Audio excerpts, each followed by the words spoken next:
Hey there, Cosmic Warriors, and welcome back to another video. Welcome to this session of live readings. I am late today. I am late because I was having a lot of issues with my connection, so that was fun. But hopefully everything is back up and running. Though if there are any issues, just message me, let me know. I hope the connection is okay. How are we all feeling today? Mercury enters Virgo today. Trying to think of the times. Has it moved yet? Can't quite remember just because of the time zones. But anyway, Mercury enters Virgo today. Hello. Hi, everyone. We're here for some live chart readings. Exciting. Hope you're doing well. Hello, Harnish. Hello, Brandy, Piper. Hello, Sean. Yeah, so we're going to get into some live readings. You need your time of birth, place of birth, location of birth. If you have a question for me, it is $20. If you would just like me to look at your chart for 10 minutes, or just a 10-minute reading, it is $25. And though, just to say, with Mercury entering Virgo, I know Mercury is exalted in Virgo, and it's also home in this sign, suggesting that it can perform really well. You know, Mercury can perform really well in Virgo, and it's quite comfortable. Though what I don't really enjoy about Mercury and Virgo is just critical thoughts. Maybe this is accelerated for me personally because I have a Virgo rising, and then I also have Jupiter in Virgo right on my rising. Now, Mercury, of course, isn't near my Jupiter or my rising in terms of degree. But yeah, it's the critical thinking for me. Critical thoughts, being overly critical. That's what I'm trying to get at. I feel like Mercury in Leo was a lot more bold and courageous. But anyway, I digress. If you have an interest in a reading today, it is $20 for a question and $25 for a 10-minute reading. So let me know if anyone would like to book or for me to look at your chart today. I'll even get my timer ready.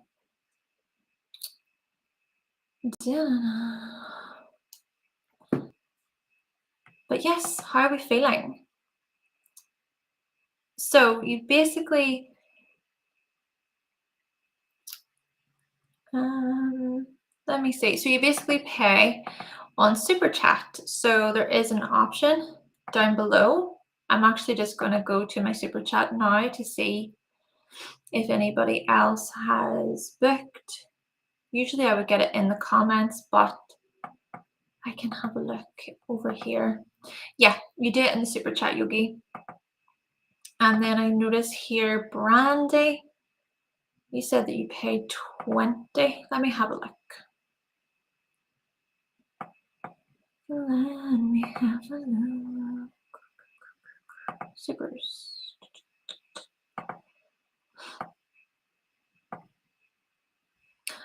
Okay, all right. So yeah, we have a few people in. Okay, great. Okay, so we've got Sean. Sean, you paid for a 10-minute.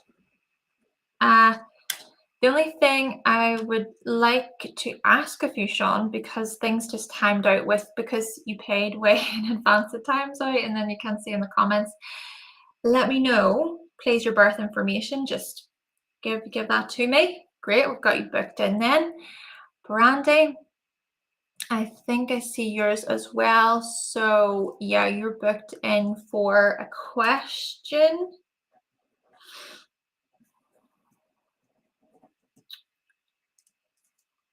And then we also have T. Thompson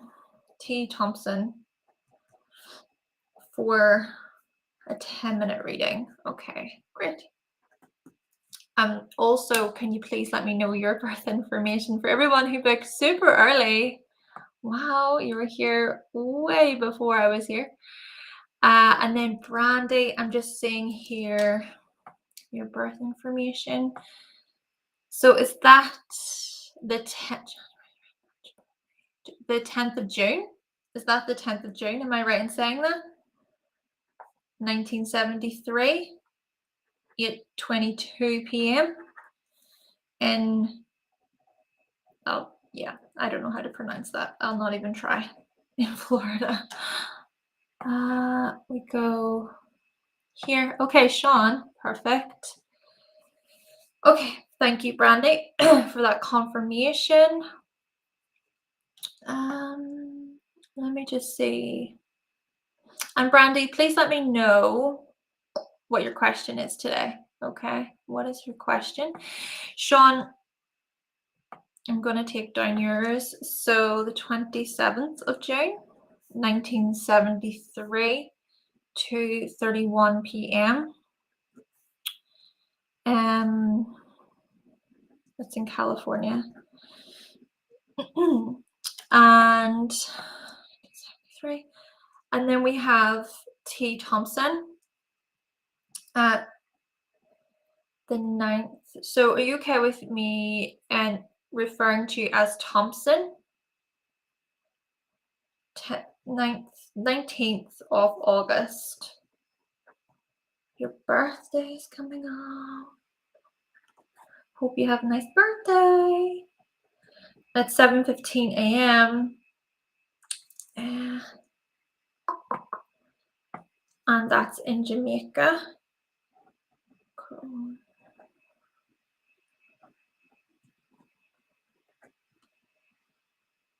Okay, lovely. Just T. Okay, T. Cool. Okay, so that's 3 people booked in. So what I'm going to do is I'm going to get started with Sean's. I'm going to take 8 maximum tonight. 8. So we've got 3 booked in. So another 5. I can take 5 more and then I will have it as fully booked. Okay, I am going to enter this info. 27th of June, Sean.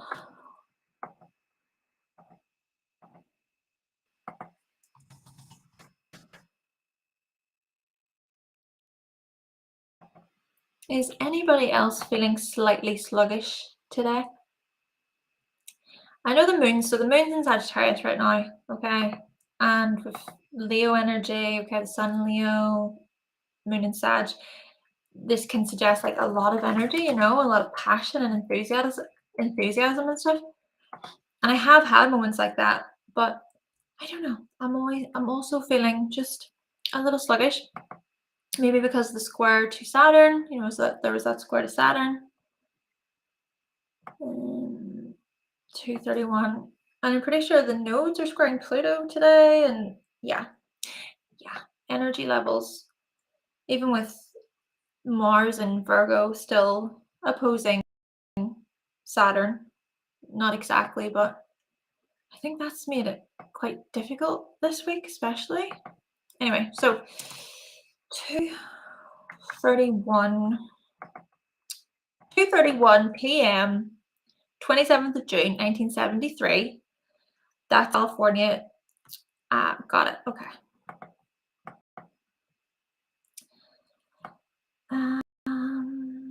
Okay, we have another question actually. Okay, so Gia, sorry, I'm just writing these as I go along because of the fact that they disappear. Okay, they end up disappearing and then I have to scroll all the way. Okay, Gia, guidance on getting married and a career. Marriage and then a career. 9th of December, 1989. 4:50 a.m.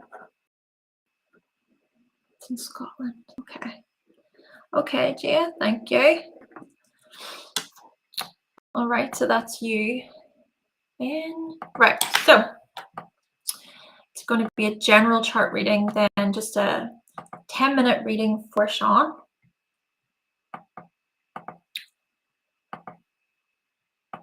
But yes, basically, if I'm not fully like, if I'm not so lively today, just not as lively. Okay, go back there. Yeah, and I do apologize if that is the case today.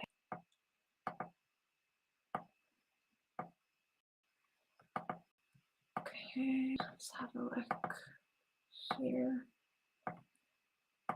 Here. Okay. Da-da.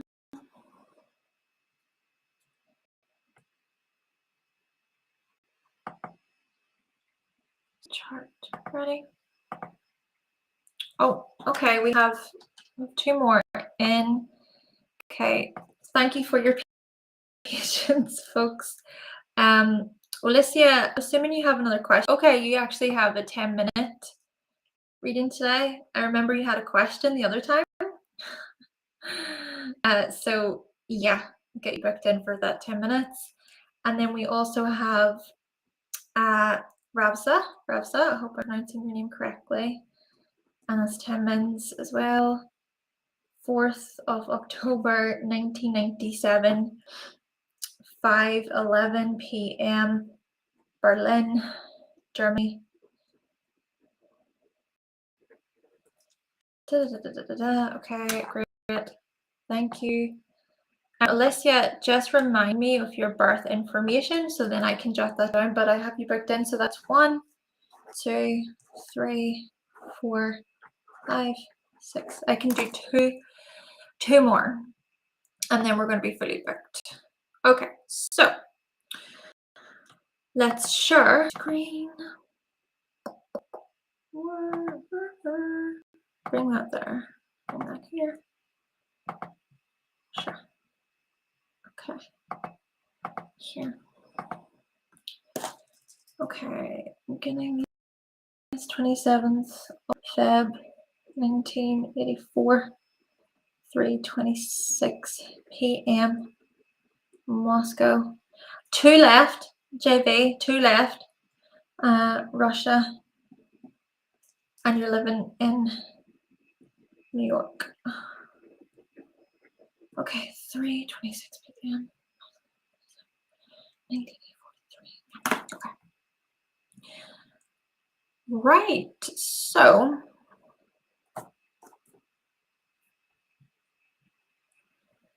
just see if just want to check to see if anybody else books quickly, because if I start this 10 minutes, I don't want it to be where like 4 people come in and book, because I want to make sure that there is that limit today. You do, Sean. You have a lot of cardinal energy, which we're going to get into. Thank you for your patience. Yes. So just see if anybody else, because we're pretty much 2 away from being fully booked for this session. And then, as always, if you are interested in a live reading, let me know. I'm not going to be back next Friday, but I could possibly do the Friday after. But yeah, more information to come about that. I've definitely gotten everybody so far, just to check.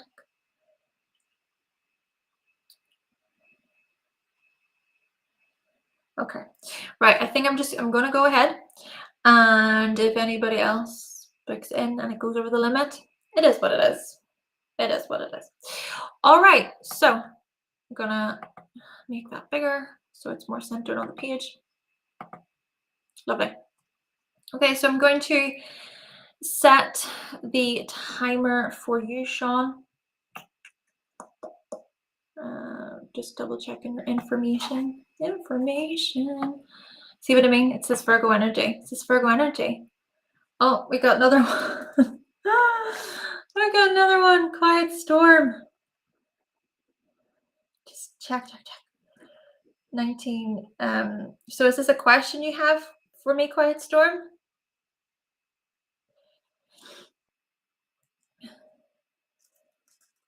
Is it a question or is it 10 minutes? Like, are you sending the 5? Oh yeah, 10 minutes. Okay, got it. Do you know what? I might just cut it there then. I might just leave it at that. JV, if general, okay, thank you. Please give me your birth information, and then just checking JV. I know you were saying, am I fully booked? Anybody else up the list? One left, one more available. And if it's not going in the next 30 seconds, I'm just going to say that it's fully booked. Shawnee said 12th house Virgo. When intoxicated, yes, the 12th house can look at whenever we are intoxicated. Yes, when we are under the influence. So yeah, 30 seconds, and if it's not, if no one has taken up the final slot, I'm just going to edit it as fully booked.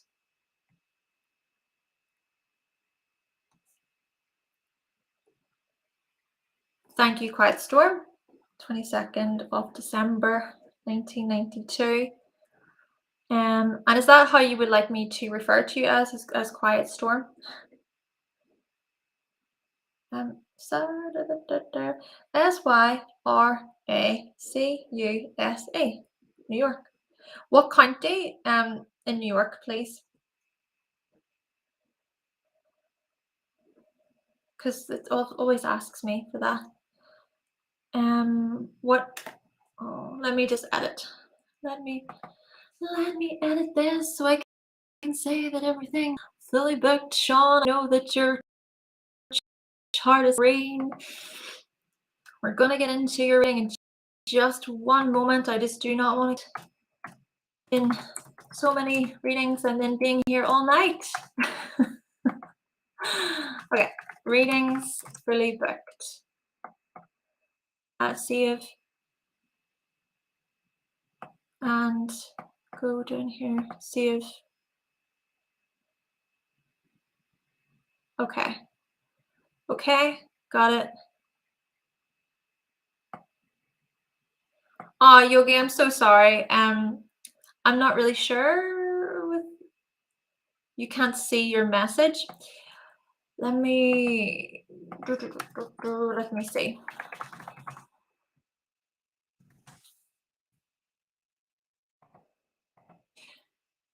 So for you, Roxanna, so you're the final one.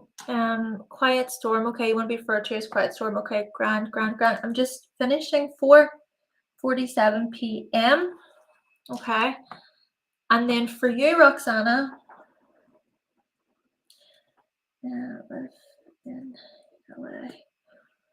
You say, do you have any transits that would support a relocation to another country soon? Now, the thing about this, I just want to say, and I think this kind of links in with a question that I got asked.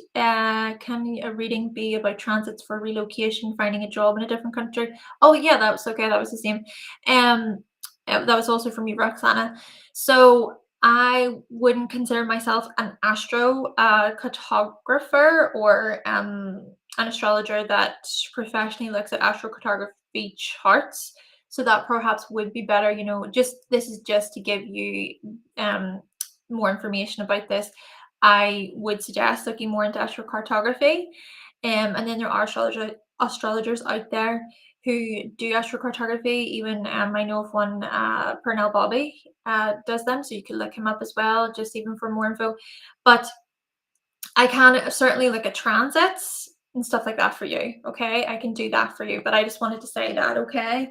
So transits, relocation, and it's pretty much to do with work. I can look at that, yes. 30th of September. Astrocartography is something I would like to get into, but really there's actually a lot more to it than it appears. And I mean a lot. So yeah, it would be something that I would want to properly study for a long period of time before offering readings. Because yeah, I think it is a lot more complex. Okay, 30th of September 1984, 11:54 a.m. Transit, relocation, work, and that's a question. So you have a question for me. Okay, right. So we have everyone in. Yeah, Yogi, maybe next time, maybe in the next couple of weeks when I'm back. But thank you for expressing and showing an interest. Claire, yes, we are done. So we're about to get into Sean's reading, which, Sean, thank you so much for your patience today. Thank you so much. And thank you everybody else for your patience. We've got everybody in. So we're going to go ahead and get started. Okay, so Sean.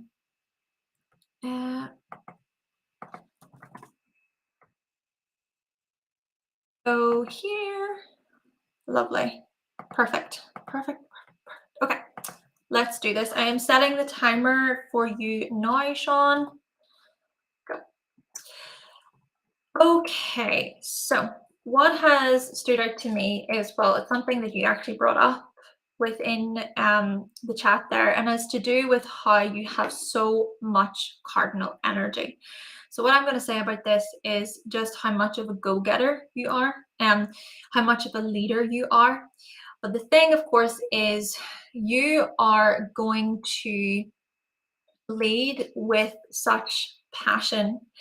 And I think this is also about you being able to motivate yourself, being able to drive yourself forward. Of course, you've got Mars there in Aries, and Mars is home in this sign. So essentially, I see this as you being quite the business leader. And I think that when it comes to relationships, you tend to get into relationships where you may not think that you take the lead to begin with, because you do have that Libra rising. But interestingly enough, these parts of your personality start to come out. And the interesting thing with the seventh house is it's also strongly linked to projection and the parts of ourselves that we don't necessarily see within ourselves. Okay, so these far removed parts of ourselves, but they come out whenever we are in relationships.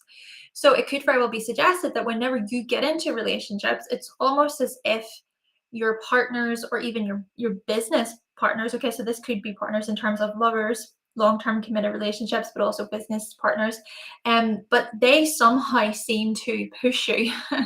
They somehow seem to motivate you, and then that within itself is reflected back to you. And then maybe you recognize, actually, you know what, I have the power and the strength within myself to motivate myself, to drive myself. I have this passion. Now, with the same token, this is where I want to point toward the Libra energy going on in the first house. Okay, even with Mars there, that is opposing Pluto in Libra in the first house. So this is where we notice power plays, these power dynamics that can actually play out, especially if it is that you don't recognize certain parts of yourself, or if it is that there can be a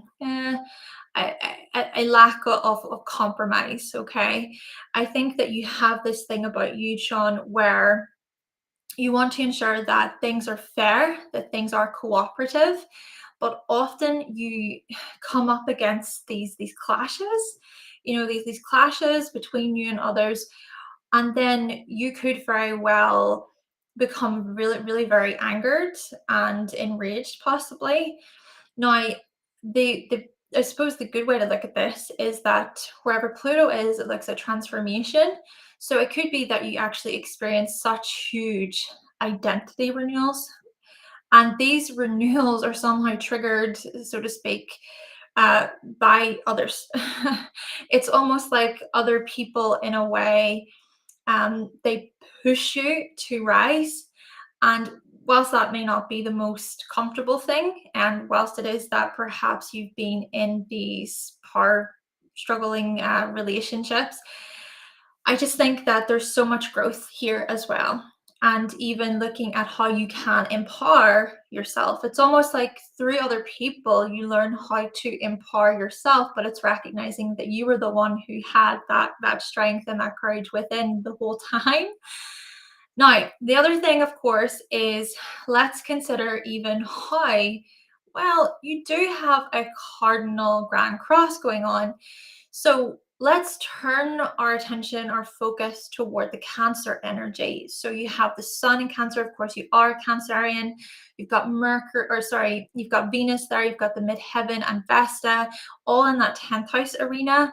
So I think that your life purpose, the person you become later on in life. Of course, you were born in 1973, so yeah, I'd say you're at this point now. But I think this is about you becoming just this very influential person and becoming someone who appears very attractive and appealing, but doing so in a highly supportive and caring and receptive way.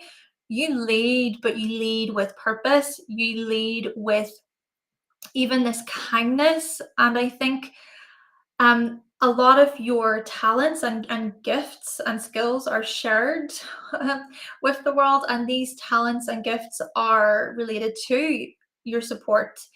It could even be suggested that you have earned money from the likes of um, working within the healthcare industry, thinking about hospitality, even considering how perhaps your family is strongly tied to your purpose.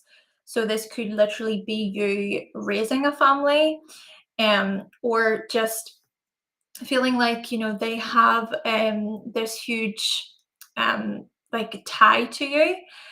But of course, the South Node is there. So with the South Node being in Cancer, and then that North Node being in Capricorn, this is actually about you being able to ease up on anything that is too emotionally consuming, that is too emotionally draining. Anything that you cling to with respect to your professional life, with respect to your achievements and your public image, too much of that clinging, it's like that needs to be moved away from. And it's more about focusing upon, okay, the responsibilities that are happening within your private life, even taking responsibility for your emotional reactions to things. I think that with the North Node being in Capricorn, there's a lot to do with emotional integrity. I think it's also largely about respect, especially respect for yourself, respect for the people in your inner circle. I think throughout your life, Sean, you have slowly and gradually realized just who matters, who is in your inner circle, who are the people that truly are valuable in your life. And then I think as well, this could even possibly look at your professional life somehow being tied to real estate. So that is a potentiality here. Or just even setting up a home, a home where you've worked you have worked so hard for it. This could be a situation where throughout your life you have really given it your all within your professional life in order to get to a stage in your life where you feel so much more secure and supported. And then what I further want to mention with this is you actually have the moon in Taurus, okay? So the moon matters here because the moon is the dispositor of all the Cancerian energy for you. So the moon being in Taurus highlights just how much you need physical support. Physical security is like a big life goal, I would say.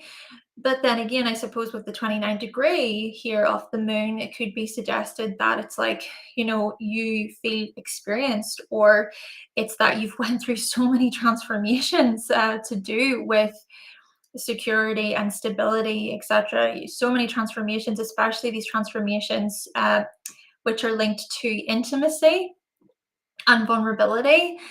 And I think, what is really important is just you slowly and gradually just being able to even dive into your psyche, into your unconscious, in order to see what it is that you truly need, what it is that you need with respect to intimacy and closeness and familiarity. And that process, I think, yeah, it can take a long time, and I think that there's a lot to unravel here, to do with your unconscious. And of course, you know, if we even think about the Pluto energy again being in Libra, and then let's even consider how you have Black Moon Lilith and Sagittarius. You've got Neptune, Ceres, Juno, all retrograde there in the third house. There's something here about the mind. I think there's something very intense about the mind, or something quite neglectful to do with the mind, in terms of your beliefs, even in terms of other people's opinions, other people's views coming along and trying to like imprint themselves and confine you and tell you, no, this is what you need to believe and this is how you should act, etc. So I think that a lot of this like even has to do with you setting yourself free in an intellectual way as well. And then in this way, I think that there can be a lot of growth and healing. And then even Jupiter being the dispositor of your Sagittarius energy, that's an Aquarius. So it is about freedom of thought. It is about being able to think for yourself and to be somewhat rebellious, you know, and to even be able to formulate your own views and opinions. Okay, so Sean, that was yours. Stop sharing. Okay. You said with Neptune opposite to the moon really messes you up. And let me have a look. Whew. Um,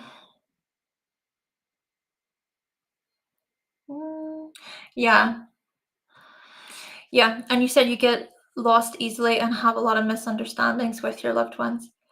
As you said, sure have, and it's spot on. Okay. Yeah. Well, Sean, I hope that you find the reading to be helpful.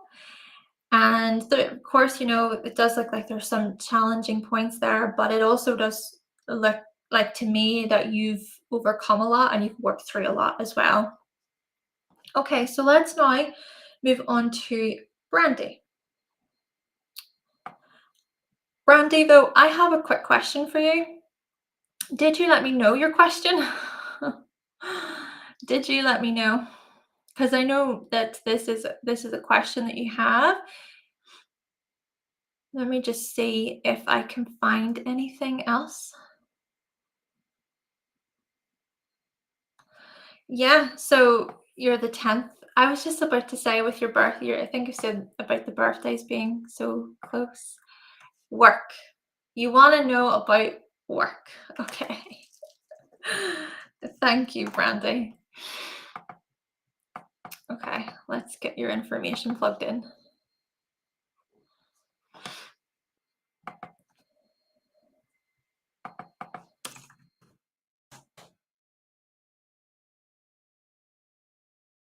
Yeah, born the same year as well.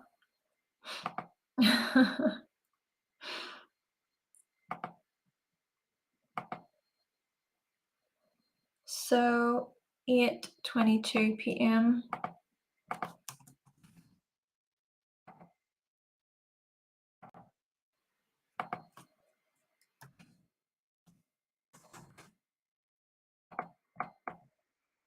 '22.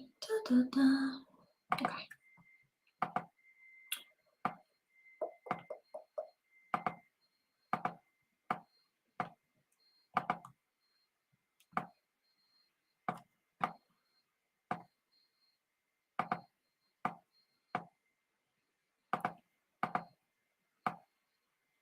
Yes, yes, yes, yes. Okay. Go back.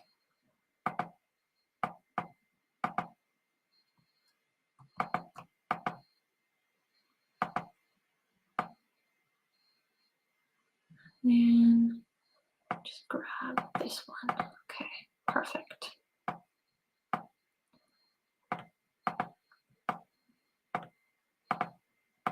Right, so what I'm going to do for you, Brandy, is I'm going to show the transits.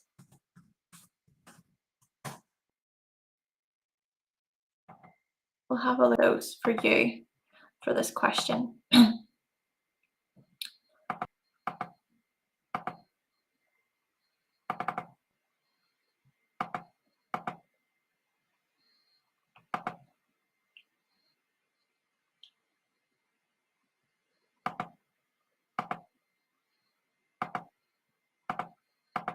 You say you're being pulled which way? Or you want to know which way you're being pulled, or you're saying that you're being pulled, you feel like you're being pulled like too much and it's like it's difficult.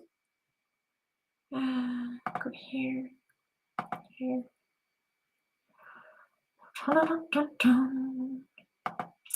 Right. Okay, T, you say you're at work, so you probably won't be too involved. But you know what? This will be up then for you to listen to after. Okay.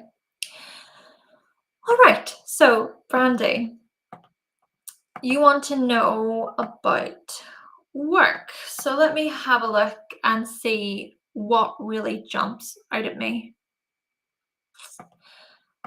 Okay. Working to work, helping others. Okay, so you're here for others. So it's that you want to work to help others. Okay, well, what I find interesting about this, okay, is firstly, let's look at the sixth house, okay? The reason why is because the sixth house is tied to work. And so with Uranus and Jupiter being here transiting your sixth house, so Uranus has been there for quite a few years.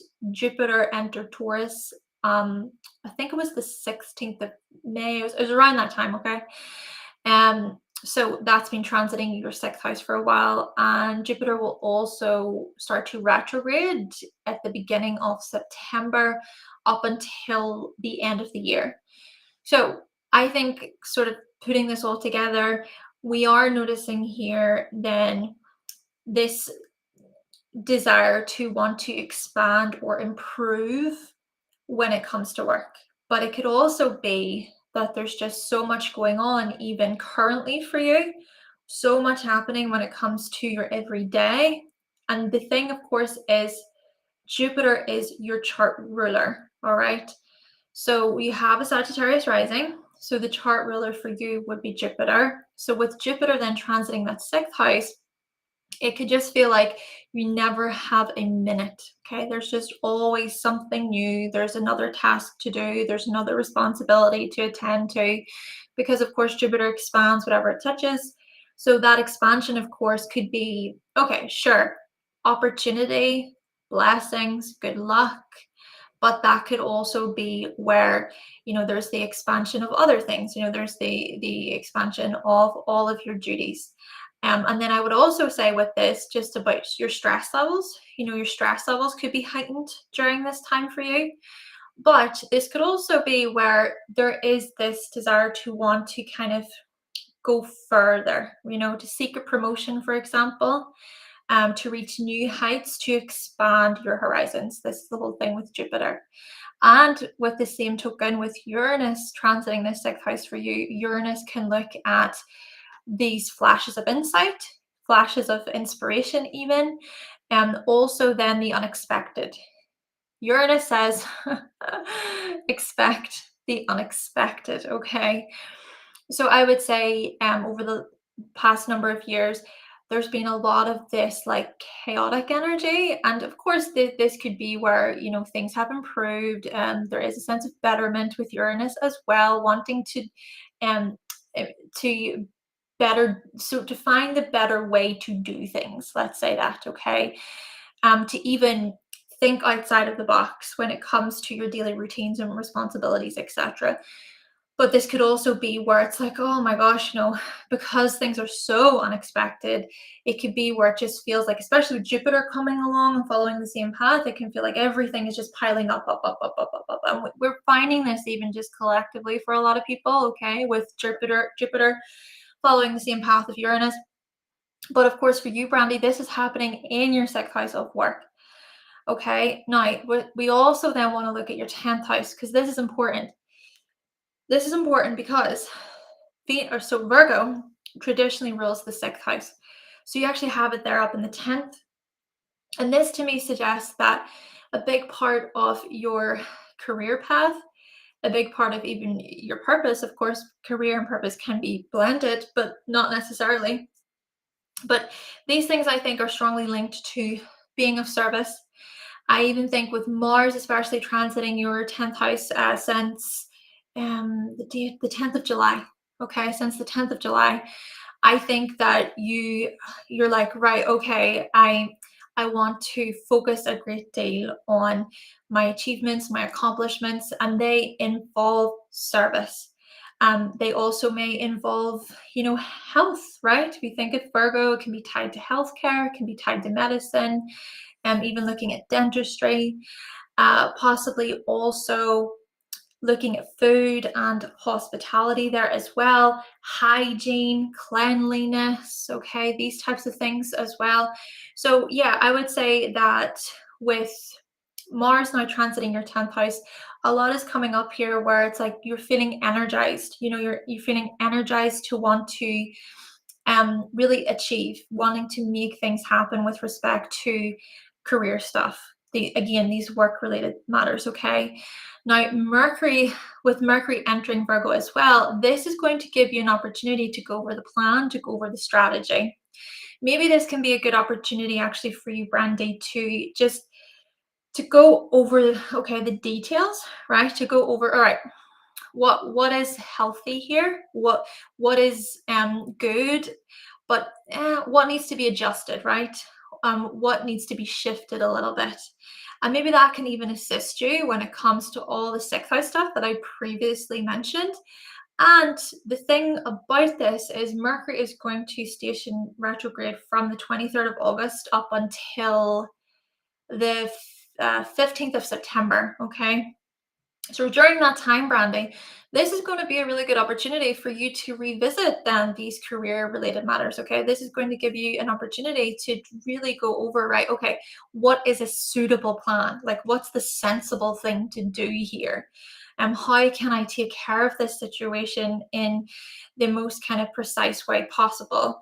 And just to reflect, just take it as a time to really reflect and to go over any sort of major documents or paperwork, etc.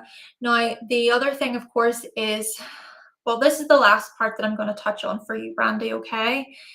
The other thing is you have the Libra midheaven. It's actually in the 11th house. You also have Pluto there, the moon there, okay? It's so interesting to me that you mentioned about helping others, right? This is the thing. The 11th house is so much a house of community, possibly even charity work, volunteering. Also, just there's this giving back element, I suppose, to the 11th house. I mean, it's quite an Aquarian house if you think about it, even with Uranus being there, one of the rulers of Aquarius, and even Jupiter, your chart ruler, your natal Jupiter is in Aquarius, all right? So this speaks to this mindset that you have of wanting to help people. There's this generosity when it comes to your mindset. There's this generosity even when it comes to your actions, your decision making. So the thing is with the 11th house, I suppose you could say that's a stellium, but this 11th house stellium is really adding to this community side of things, and wanting to be a part of something that's bigger than you. Okay, especially with it being in Libra, and then with the midheaven being there, this is strongly tied to then purpose. But again, career could be tied to purpose. It may not be tied to purpose. So it could be tied to purpose. It could be tied to your career. Even with the moon, especially being there in Libra, I think that you have this inner diplomacy too. You have this inner tact, and that can be used in quite a beneficial way. And it could even be where you wish to assist people, you know how to relate, you know how to connect in a somewhat effortless way. And then I suppose just to add to this, you are Gemini. Okay, so you have Gemini sun, that's an air sun, and then you've got this Libra moons. This is another air moon. So yeah, a lot of social energy going on here. So I think that, yeah, I think you would perform really, really well within these strongly social atmospheres, within strongly social positions. However, just to finish this off for you, Brandy, Venus, okay, Venus is the ruler of Libra. So it's the ruler of your midheaven. It's the dispositor of all that Libra energy for you. That's currently retrograde. So I would just say take this time up until the 2nd, 3rd of September, just to go over, okay, right, the bigger picture, to go over what is it that you truly desire? What is it that your heart wants with respect to all of this community related stuff? Okay.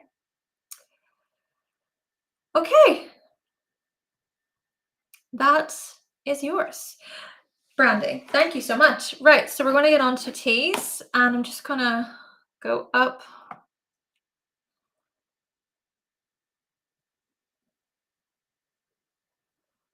Okay, it seems like things are relating for you.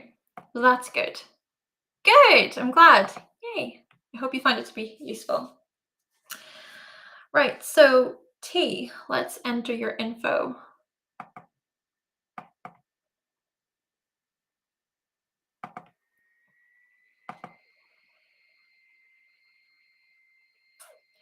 And 19th.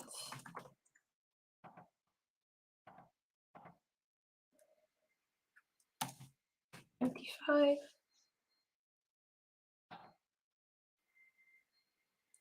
7:15 a.m. And then it's in Jamaica.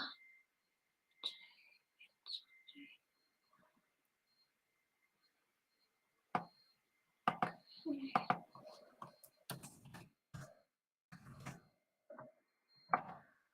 7:15 a.m. 19th of August 1995. Okay, perfect.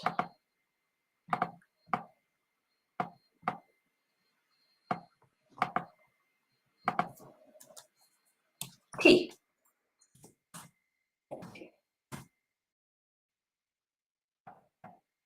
And this is a general reading.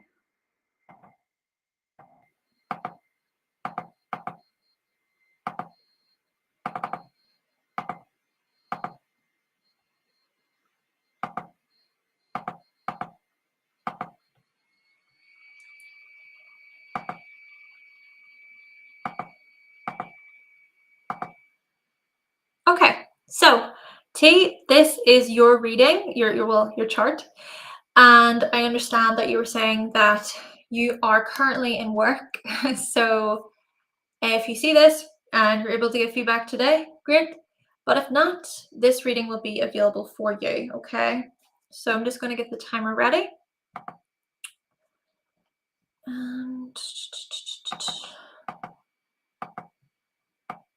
And I do also just want to say before we get into this, these readings are 10-minute readings. If you want more depth, more detail, more information, you can always book a full reading with me by going to my website, hannahselsewhere.com. All right. Okay, let's get into yours, T. I'm going to start the timer now. All right, T. So firstly, what is jumping out at me is the fact that you have a Virgo rising, and you also have Mercury home in Virgo conjunct your Virgo rising. Mercury is also exalted in this sign, and Mercury has just entered Virgo. So yeah, you are pretty much experiencing this Mercury return, which of course will become a lot more stronger the closer that Mercury gets. But basically what I'm getting from this here, T, is just how much you will be very precise when it comes to communication. You can be very precise when it comes to your overall outlook on life. So even thinking about how you see the world, how you approach the world, I think that you can be highly analytical. I think that you can use your critical thinking skills in a way that is quite beneficial to you and beneficial to other people. You are someone who is so good at breaking down information into bite-sized pieces so that other people can relate. And I also think that you may be quite quick at correcting other people. You know, you can pay attention to a certain detail or piece of information that maybe isn't so correct, and you may be quick then to correct it. And perhaps even a big part of, your aims in this life, your ambitions in this life is that of correcting, that of improving as well. I think that there's a big part of self-improvement, self-development when it comes to you. Maybe you strongly value self-improvement in many ways. And it is interesting because even looking at your secondary progressions, okay, so Venus, for example, that secondary progressed Venus was there in Virgo for a good number of years. And it's just moved into Libra actually in the second house. So, yes, I think that you're someone who really values improvement. And I think also you're someone who values your health and your well-being. Even looking at the secondary progressed sun, that is in Libra. So I think a big part of your personality shifts, I suppose you could say, has been that of seeing, okay, what is it that I can improve upon? How can I look after myself? And even just to take this a step back and to look at your actual sun, okay, you're a Leo, all right, your sun sign is in Leo. This is your natal sun. Venus is also in Leo. So I think that really deep down in terms of like your heart, I think that you're someone who is so passionate and bold and very courageous. I think you can be a very, very loving individual. And I also see this as you valuing, truly valuing your time alone. I think I think that you're someone who you can enjoy your own company. Let's just say that. And the interesting thing for you is Venus is retrograde right now. So your natal Venus, it's retrograde. And so basically, I think that during this retrograde for you, I think there's a lot coming up here to do with your alone time, to do with your childlike qualities. Even this could be where you're having to revisit love related matters, heart related matters. And this may not necessarily be like a physical thing, where it's a certain person in front of you. I think this is more of a spiritual experience. I think this is more of an emotional experience. There's a lot of healing going on for you as well, healing related to your heart. And this could also look like you having to deal with a lot of, like I was suggesting, a lot of childlike qualities, especially childlike qualities that were denied or childlike qualities that were somewhat hidden. Of course, the 12th house can be tied to our hidden selves. So maybe in a way, this Venus retrograde is sort of like this revival, this awakening to the inner child for you, even thinking about what brings you joy, right? What brings you joy? What makes you feel alive? What makes you feel truly, truly happy on the inside? And of course, the thing is that you have Jupiter in Sagittarius in the fourth house. Okay, so Jupiter is actually home there in this sign. So I think that for you, you have a certain philosophy or a religious belief system, or just a belief system overall, that is very like near and dear to you. I think that you're someone who will lean strongly upon your beliefs and your morals and your philosophies as a way to cope with anything difficult. I think in terms of your own emotional security, it's like you need to feel like there's hope. There's hope, there's light at the end of the tunnel. I even just see this as you being this huge cheerleader for yourself. I think that just underneath, even in your private life, even in solitude, right? If we connect this in with the Leo energy, I think that you just have this way of being able to help yourself through. And this is largely about being able to perhaps see the bigger picture, or being able to look on the brighter side of life at times. Now, on the other hand, this is where we also want to consider how Saturn is there. You're actually experiencing your Saturn return, which won't be at its strongest until, well, not for another while anyway. But Saturn is there and it's opposing Ceres, and then Chiron is also there. So I think that there's also some battles, there's some struggles to do with self-image, to do with how you can soothe yourself and how you can actually support and help yourself through challenges, through difficulties. And I think those limitations and those hardships they perhaps present themselves through relationships. Maybe there's some blockages here in terms of attachment, developing healthy attachment bonds. And maybe there's something here to do with your childhood, your upbringing that made things quite difficult.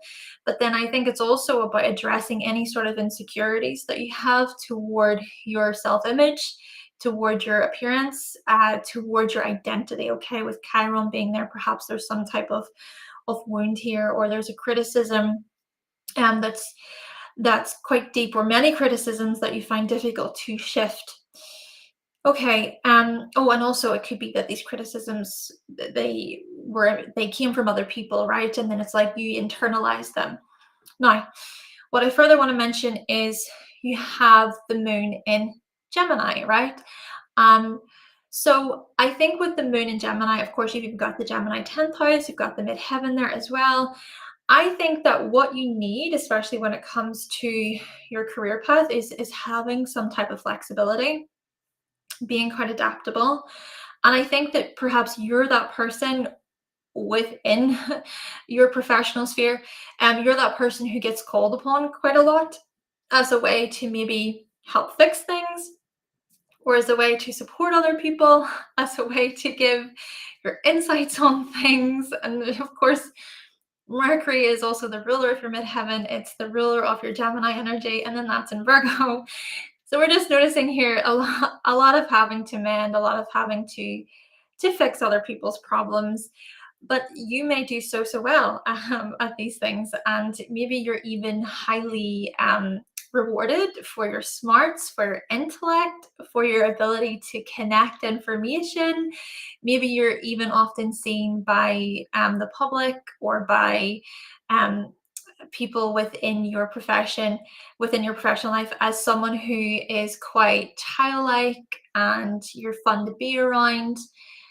Now, at the same time, yes, there's the part of fortune there, which can look at prosperity and success, and it can look at you feeling somewhat good about your professional life, or like seeking to feel these moments of joy, etc., when it comes to the work that you do. But the thing is, of course, Black Moon Lilith is there. So, Black Moon Lilith there, I think there's a lot to do with you being able to get to a point where you can actually overcome anything that is super mentally like draining and difficult for you. Even Pluto is there in Scorpio, and it's in the third house. Okay, so that ties in with the mind as well. So I think there's a lot to do with negative self-talk, judgment, and ridicule, and how you are coming to learn how to be able to get to a point where you recognize, no, actually, I'm really good at what I do. No, actually, I have a lot to offer when it comes to the things that I know. And it's also about being rewarded for your smarts, for your educational background. Okay, so T, that was yours. And I know that it was difficult for you to come in because you're working, but that's your reading. Okay, Gia, you have a question. So we have a nice mix of questions and readings today. Okay, so I'm going to enter your information. And also, I just want to go back to T. I hope you related. I hope you find it to be useful. Okay.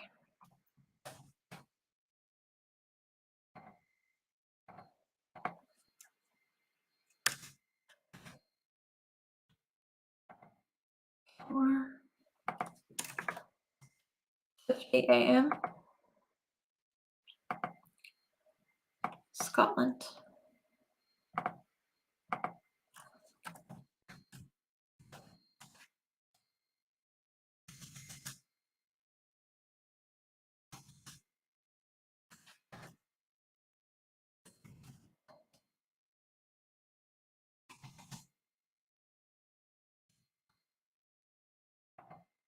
Um, uh, Gia, for your location, you said about living in Scotland. AYRSHIRE. What's coming up for me is AYR. Is that like a shortened version of it?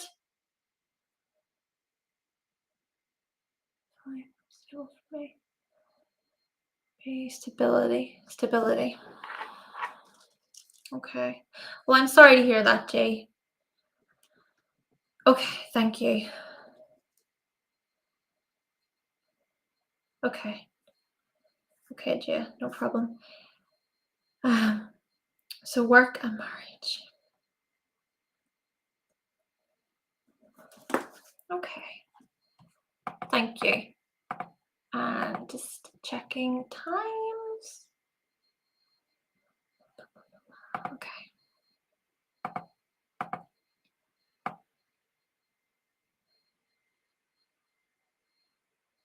Okay.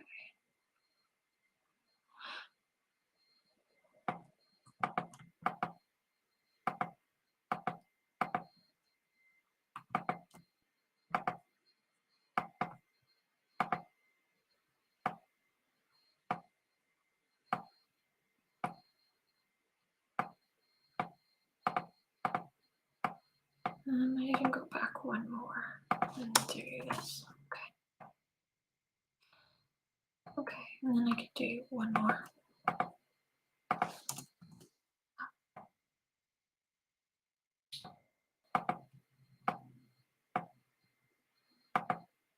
Okay. Okay, interesting. Work.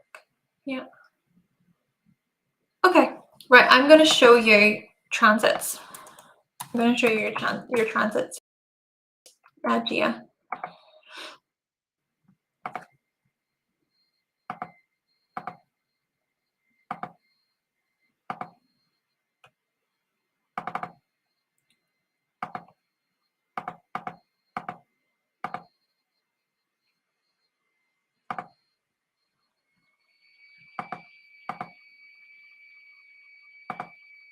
Okay, right. I'm just going to have a quick drink of water.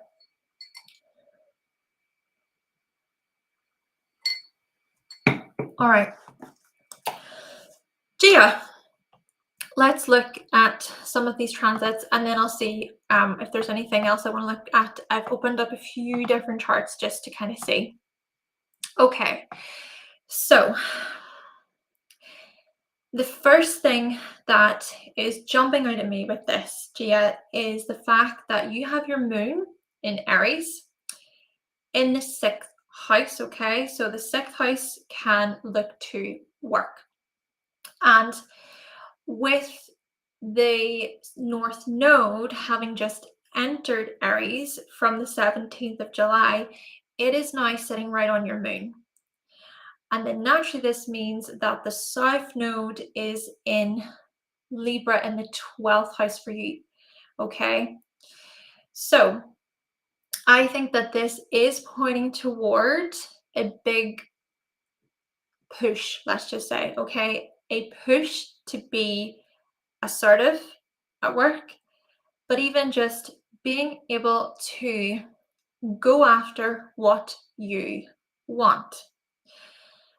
Now, this, I think, especially given what you have shared, I think that this is not necessarily, it's not a straightforward thing. It's not a black and white thing.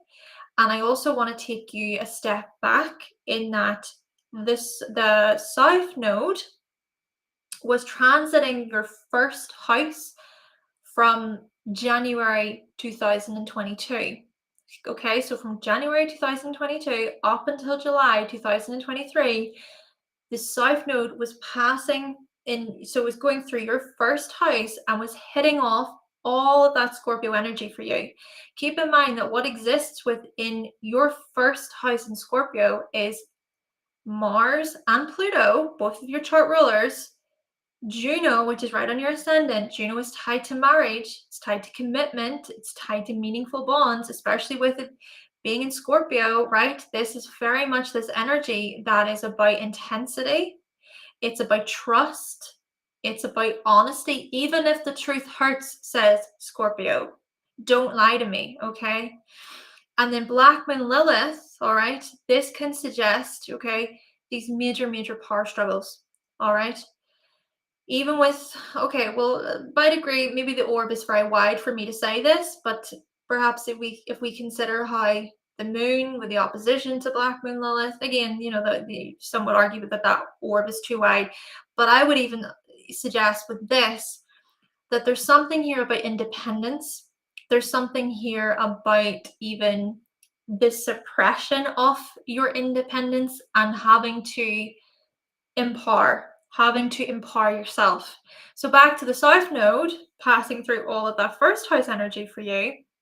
This, can I just say to you, has been, well, it has been full of its challenges, okay? Challenges to do with your emotional state, your emotional well-being, challenges tied to your identity, these power struggles tied to your goals, your motivations, how you drive yourself. Okay, Mars, for example, which is the ruler of your sixth, it's the dispositor of your moon.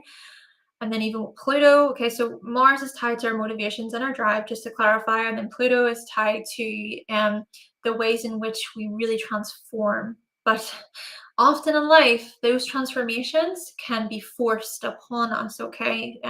So what I'm trying to get at here is just how much you've had to be pushed through in a way, or you've had to get to a place of empowerment.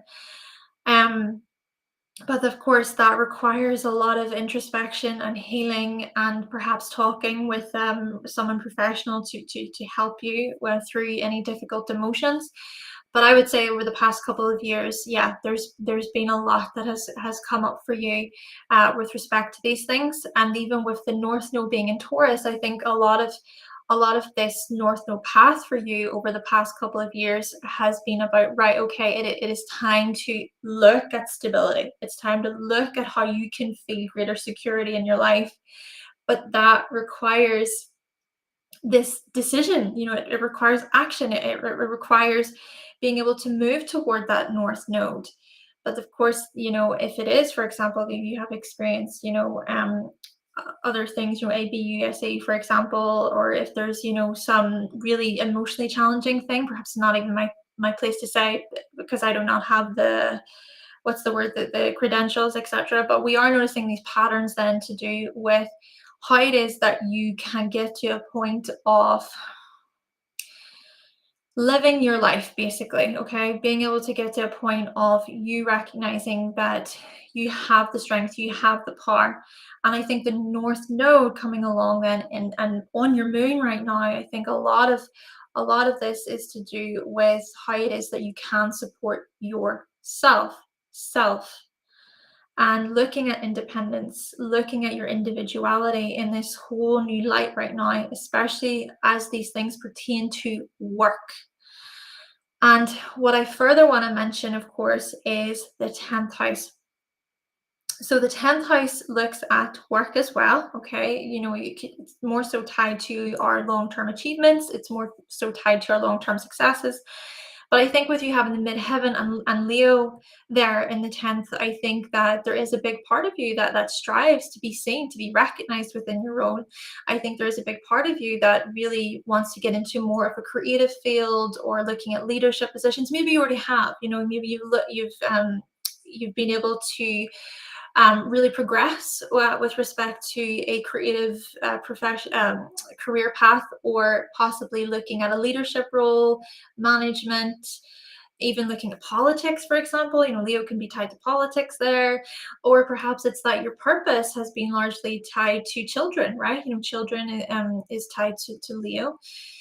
But of course, with Venus right now, it is retrograde in Leo. It's actually going to start to conjunct your midheaven.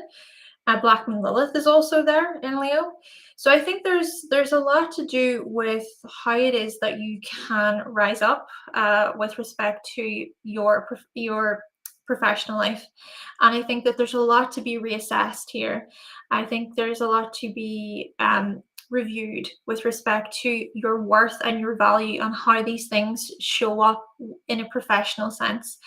Even considering what it is that you truly desire, what it is that you truly want, right? If we even think about how Venus retrograde is currently making that trine to, well, it's making that trine to your moon. It's also making that trine to the North Node. So I think a big part of this for you, Gia, is it's like, right, it's decision time, and it's time to make certain moves, certain changes. And I think a lot of it has to do with courage and bravery and resilience, even, I would say. Now, the final kind of thing that I want to touch on, of course, because I know you did say also about marriage. I would say with Jupiter and Uranus right now transiting that seventh house, okay, this could very well, let's even think about the oppositions first and foremost. So Jupiter is 13 degrees right now. There's the opposition to your Pluto. Uranus is 22 degrees. That's opposing your Mars. I would even suggest that, the opposition to Juno, so that opposition between Jupiter and Juno over the past couple of months, which was stronger. I think that there's just been many power struggles, let's just say, okay? I think that there's been clashes in agreement, clashes in terms of, okay, what is it that we wish to expand upon? How can we grow as a team? How can we grow as a couple? And perhaps even having to be very honest about what it is that you value with respect to relationships, and what it is that you need in order to feel quite supported and stable and steady. And yeah, it could be that the things just have been very like um, chaotic, back and forth, very disruptive. This could be quite like messy energy if we consider Uranus, especially with that opposition that it would have made to Pluto, and then even with the opposition to Mars right now. Like, we're noticing confrontation, right? We're noticing conflict. Now, Jupiter could even lend its hand toward trying to reach some type of resolve, trying to maybe assess, right, okay, let's try and think about this, let's be sensible about this, let's try and think this all through, etc. But I think that this is a situation that isn't just going to be resolved overnight, okay? And perhaps it is about being able to make slow progress, slow change. And perhaps even with Mercury now entering Virgo and coming up to that Mercury retrograde, of course, that's going to make a trine to Jupiter for everyone, I suppose, but it's still going to make that trine to Jupiter in your seventh house. I think that Mercury retrograde for you from around the 23rd of August to the 15th of September, that may be a good opportunity for you to try and reach certain solutions, okay? Anything that needs improved, anything that needs change, you're just clarity, clarity to do with your relationships right now, clarity to do with how it is that you can, reach a settlement or a compromise, etc. Yeah, I think that Mercury retrograde will give you an opportunity to reassess these types of things. And even Venus retrograde right now, of course, Venus is tied to relationships. And so with that Venus retrograde, there's a lot coming up here to do with love and desire and passion. Though I do also feel the need to mention that I'm aware that there is the opposition between your Capricorn Cancer energy there between the 3rd and the 9th. So maybe it can often feel like you're not fully on the same page when it comes to communication, or it's almost like you need to be very like stern about what it is that you mean and what it is that you're trying to articulate. um, and I think perhaps this could even be where it often seems like what you believe is thrown back at you, and maybe by certain family members. So if we connect this back in with the North Node in Aries, the South Node in Libra, there's the cardinal energy activations here for you. If we connect that back in, I think that North Node energy in Aries is repeatedly saying, what is it that you want? Yeah. So that is you, Gia. Okay, so that's yours. I hope that you find that to be helpful. It's I don't think it's something that that can be easily resolved with a reading, but hopefully in terms of guidance that helped. Okay, Alessia, you're next. And you want a general reading this time.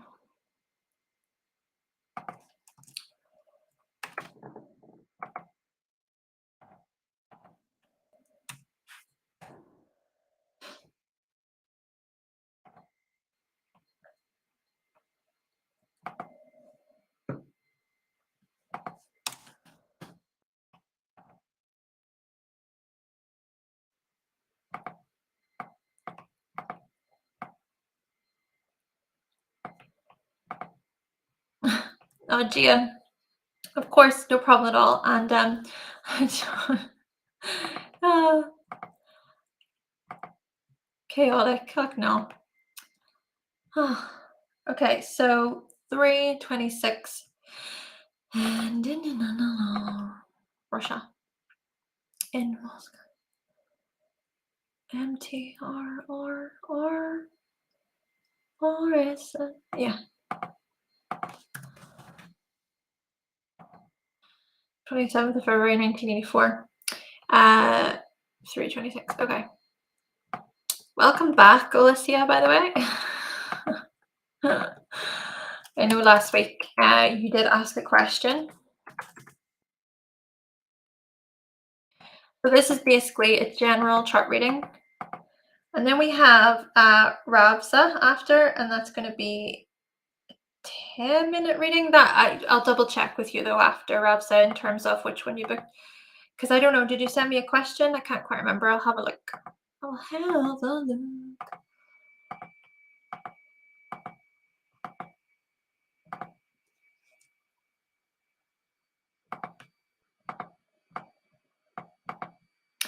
And I just want to take a moment to say thank you all so much for being here. I hope that you're finding the readings to be helpful. And as I said, these are 10-minute readings. Yeah, they're quick readings. So yes, you did, Rabsa, 10 minutes. Yeah, okay, I've got that written. Okay, perfect. Yes, so they are 10-minute readings. And if you do want more detail, more in depth, let me know. Because you can always go to hannahselsewhere.com and book one. Hi, Brianna. How are you doing today? Okay, so Alessia. So this is a general reading. Whew, okay, let's do this. Lovely. All right.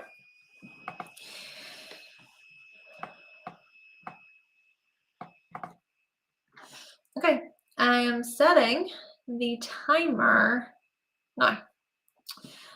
Okay, Alessia. So the first thing that I want to mention is the fact that you have this Leo rising, okay?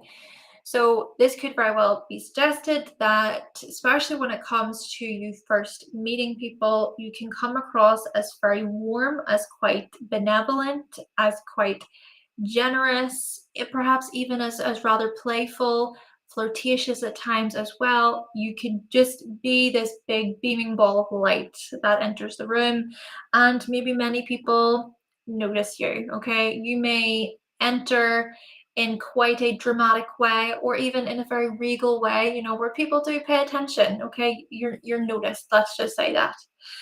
Now, what we want to do is we want to look at the chart ruler. So the chart ruler is the sun. So that's actually in Pisces. So you've got the sun in Pisces, but not just the sun in Pisces, you've also got Black Moon Lilith there in Pisces, which is right there with the sun in the 8th house. So I would say here that there's so much depth to your personality. There is so much intensity to your personality as well.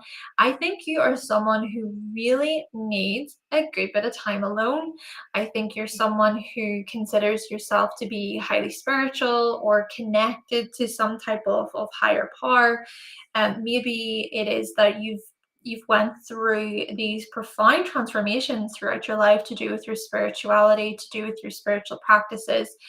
Could even be here, right? This whole thing of like ego death, right? Where it's felt like, oh my gosh, you've died and you've come back, right? Or it's like a part of your ego, or the ego itself is like died. It's those experiences, it's those moments where it's like you become awakened to something completely new, to some sort of alternate reality, and maybe such transformations and revelations have strongly shaped you as a person, right?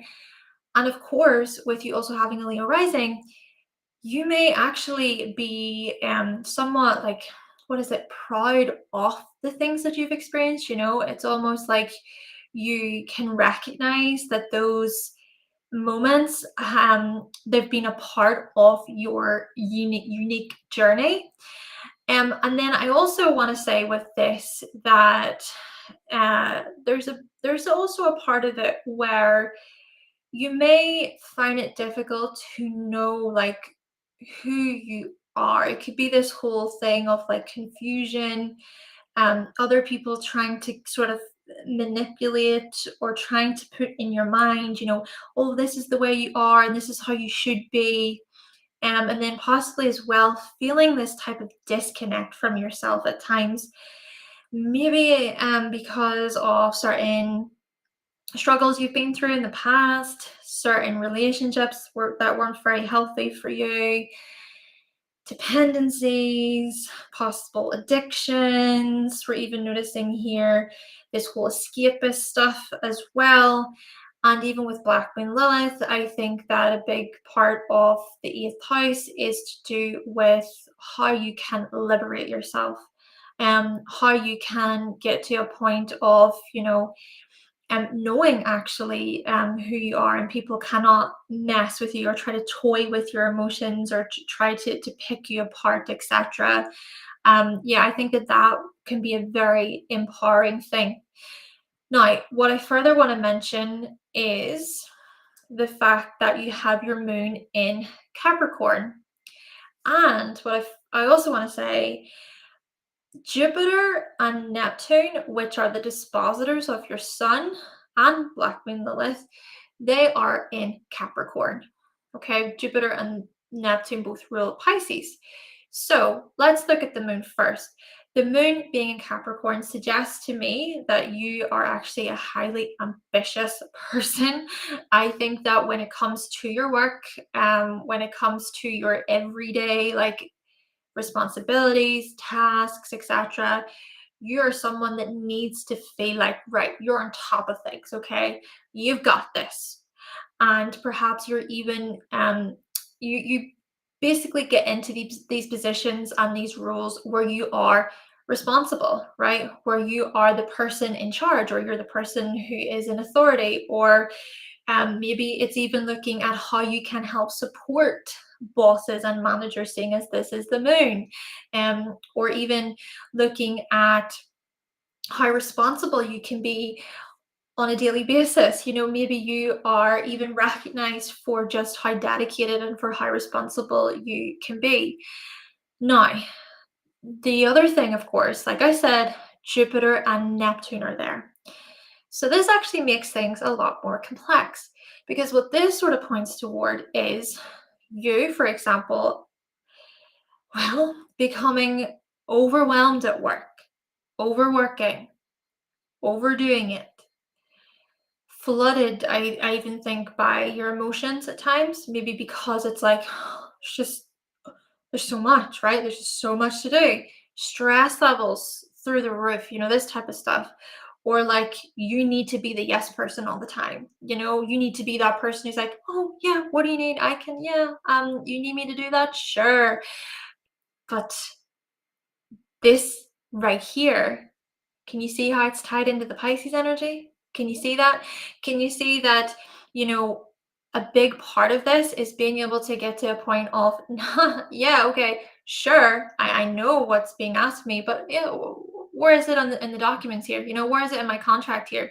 It's being able to get to a point of actually pushing back against anything that is unfair or unjust or just completely irresponsible. And I think that there's so much maturity here. There's so much growth on your part where you can actually get to a point of recognizing like what it is that you need from the work that you do. Okay. And it's not about being a doormat. It's not about just being walked over by other people. It's not about just being this submissive person where it's like, yeah, I'll just do whatever. No, I think that a big part of your emotional maturity has been about um getting to a point of being able to set healthy boundaries, really healthy boundaries. And then let's consider Saturn, right? So Saturn, which is the dispositor of all the Capricorn energy for you, that is in Scorpio and it's retrograde and it's also conjunct Mars. Okay. So, what can I say about your drive? What can I say about your ambition? You are fierce. You are a very disciplined person. When you really put your mind is in it, your focus is on a particular plan or strategy, there like it's a one track thing. It's that's it. And it's all or nothing. Let me just say this is an all or nothing situation. Now, with the same token, this is also where we notice that such things have also been quite difficult. And where I'm trying to get to with this is let's consider how so the fourth house is tied to family, right? It could be tied to home, heritage, or ancestry. So we are noticing this need for you to fight, this need for you to be resilient, this need for you to overcome adversity, this need for you to push back against authority. Okay. And you see, it's these very parts of yourself that have transformed. You've renewed a lot. Your energy has renewed over the years. And then such things, I think, have been like this huge like driving force, a driving force, this perhaps a subconscious driving force, but a driving force nonetheless, that has helped you get to a point of, hey, no, this is it. Like, this is the situation. This is it for what it is.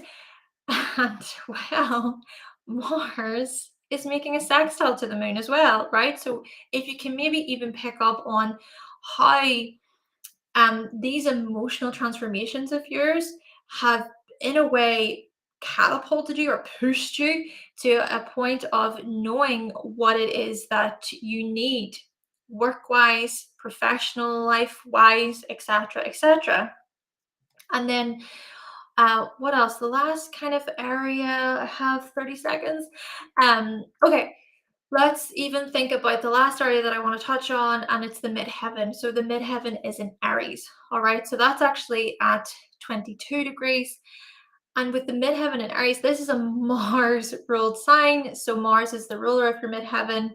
So I think a big part of your life's work, your life's mission is tied to leadership. It's tied to being assertive. It's tied to taking initiative, okay? Motivating yourself, driving yourself, possibly even motivating other people around you. But it's even looking at, right, okay, the midheaven in the ninth house, it's looking at your beliefs. It's looking at how much you believe in yourself. And it's even looking at long distance travel. It's looking at possible, this whole thing of relocating or expanding your horizons, getting well educated, etc.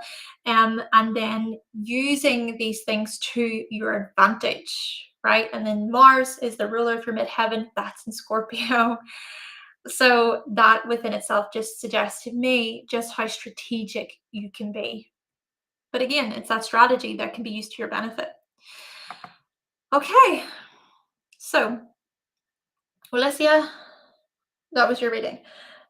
Thank you so much. My ears are getting a little bit sore because of the headphones. But all right, so we have 3 more. We've got Rabsa next for 10 minutes. Alessia, I hope that you find it to be useful. October 97, 5, 11, and then other. Berlin, Germany, is that right? Am I reading that right? Berlin, Germany? It's so weird. I don't even remember writing that earlier. Oh dear. I'm like, did I write that earlier? Yeah. Of course, Alessia. I'm glad that you liked your reading. Thank you so much. Yeah. So Berlin, 4th of October 1997, and yeah, Rabsa. Thank you. Thanks for letting me know. Thanks for confirming. 511. Okay. And this is a general chart reading.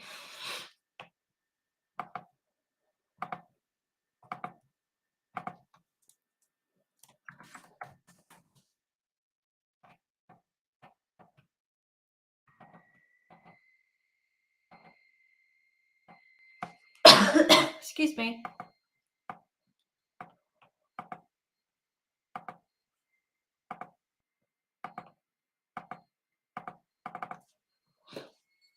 Oh,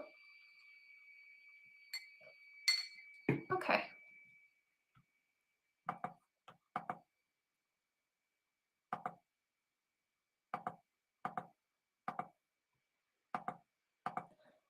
So thank you so much for being here, whoever is here today.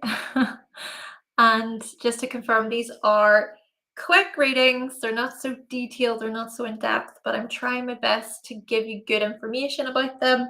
But if you do want more in-depth readings, you can go to my website, hannahselsewhere.com, and you can book a reading with me today.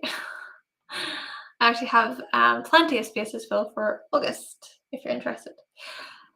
Okay, Rabsa, we're going to look at yours. I'm going to set the timer. Go.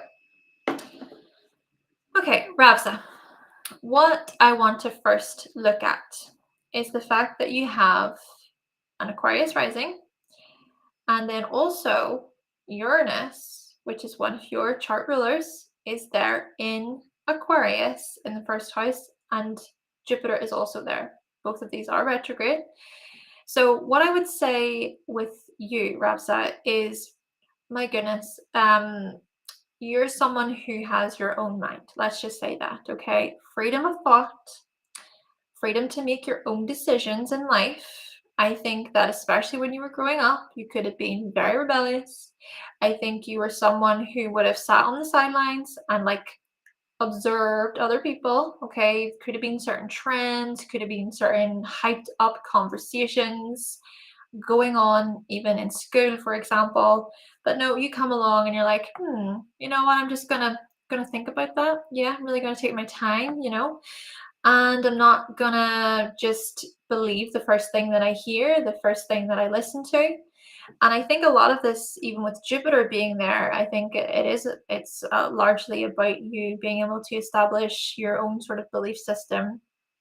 And that could obviously come from you being sort of willing and open to hearing about other people's backgrounds and, their upbringings and their beliefs. So, their philosophies, their ways of life, their religious beliefs, etc. You being able to listen to all of these things and take them in and kind of assess, okay, does that sit well with me? Is this something that I can relate to? But the really great thing, I guess, about this is that you can be seen as, such a friendly person, as a social person. You're the one who is willing to ask the questions, right? You're the one who is willing to sort of investigate in a way, or to kind of do your own analysis on other people. And I think that there is a big part of community here.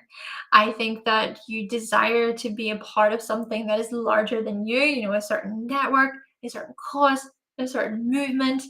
And so I do think that you're someone who wants to sort of involve yourself in the growth, but you're always going to think for yourself. You're still going to kind of have this outlook of, don't control me, okay? Don't try to tell me who I am, etc.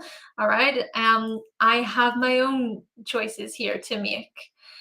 Now, what I further want to mention is the other chart ruler, which is Saturn. So Saturn is actually in Aries in the third house, okay? So you will not experience your Saturn return for another couple of years, but I think Saturn here, okay, so this adds to this, I would say, this independent mindset of yours, okay? And I would also say that this adds to this courageous way of communicating, this courageous way of being able to kind of assert yourself within social situations. But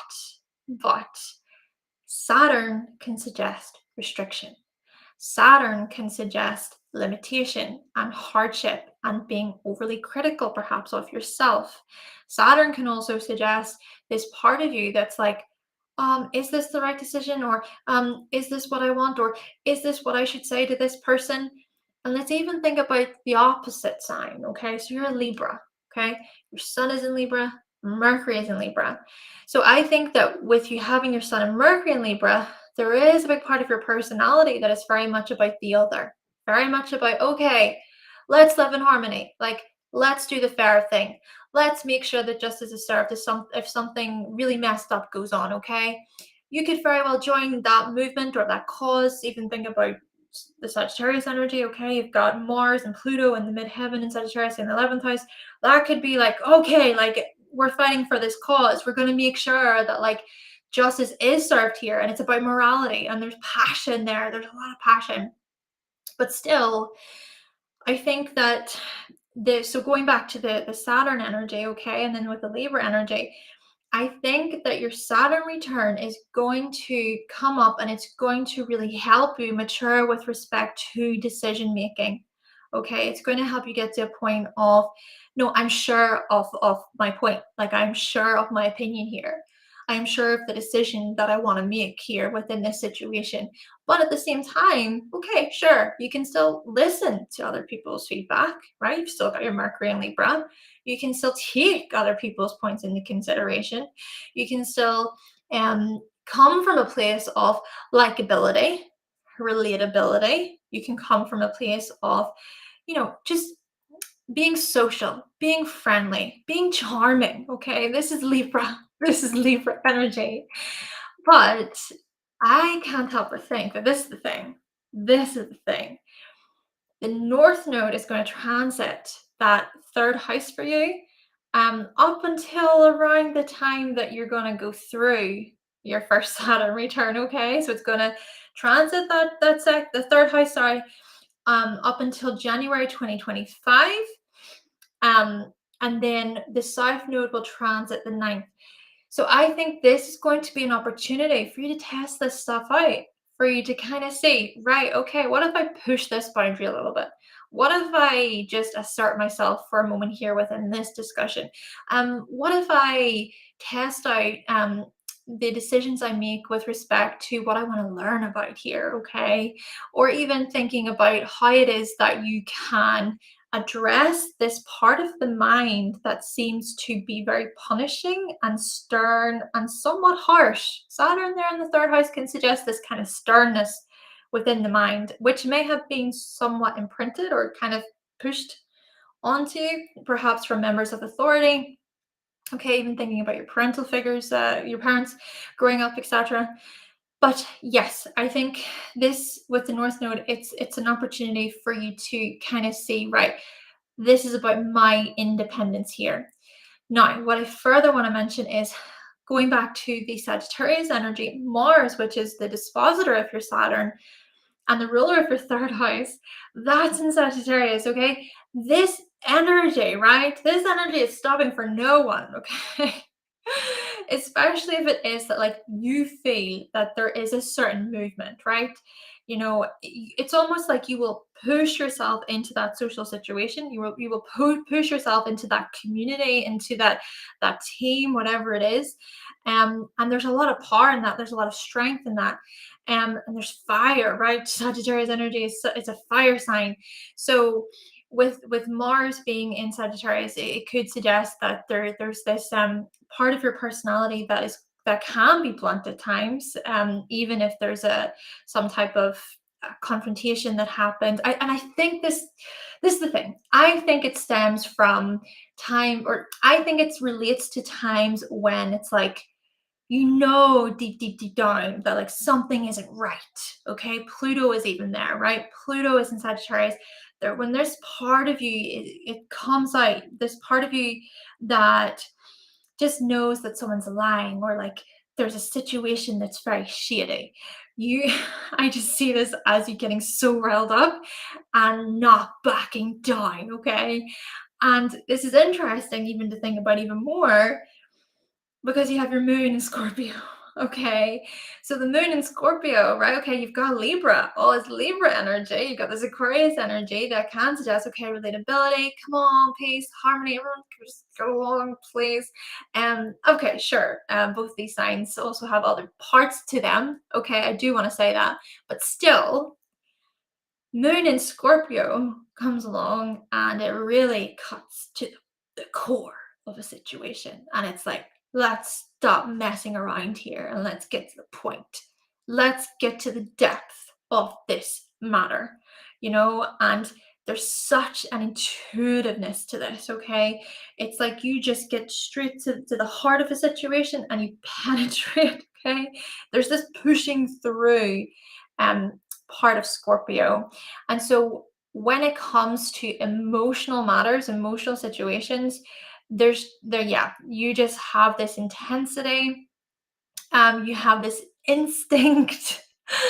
You just know, okay? There's this part of it where it's like you have a hunch, and your hunches, your feelings about certain people can be very strong, especially people within the professional sphere, within the public eye. When it comes to your public life, okay? This is also this 10th house energy. And you could even be well known as someone within society, amongst the public, as someone who is very introspective or who is very perceptive, someone who is highly investigative. Maybe it is that your career path is strongly linked to research and investigation. Even Venus being there in the 10th house can look at you possibly earning money from your research and your investigations and your ability to, in a way, dig deep. Okay. Rabsa, that was your 10 minutes. Thank you so much. Right, so quiet storm. Let's enter your information. This is the last 10-minute reading I'm doing, and then we have a question, which is from Roxanna. The 22nd of December, 1992, 4:47.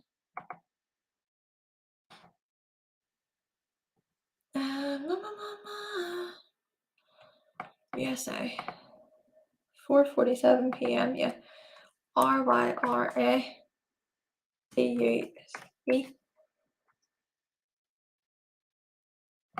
Okay. Don't need a county then. Okay, great. Okay. Lovely. Yay! That's good to know, Rabsa. Thanks for your feedback. I really enjoyed that one, actually. Really enjoyed that one. Okay. Yes, I hope you find it to be helpful, Rabsa, and just everyone else who has booked today. Thank you so much. I hope you find your readings to be helpful. I always enjoy these. I do. I just haven't been in the best of moods today, though. Just, yeah, I will get out of this funk. I will. It's okay to feel a wee bit meh sometimes. That is life. And there's no point in me trying to push against it or fight it, because that's not how emotions work. Right. Quiet storm.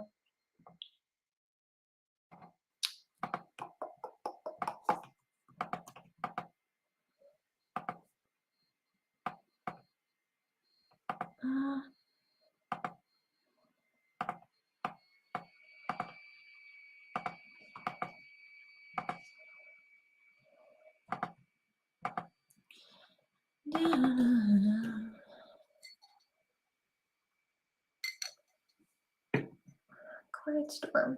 Okay. Okay.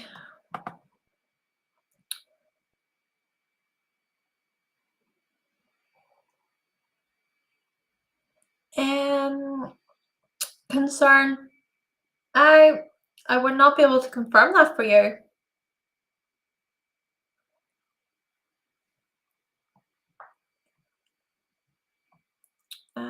Right, sure.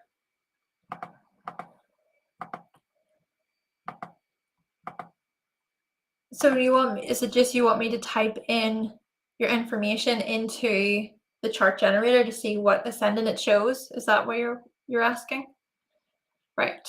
So, quiet storm.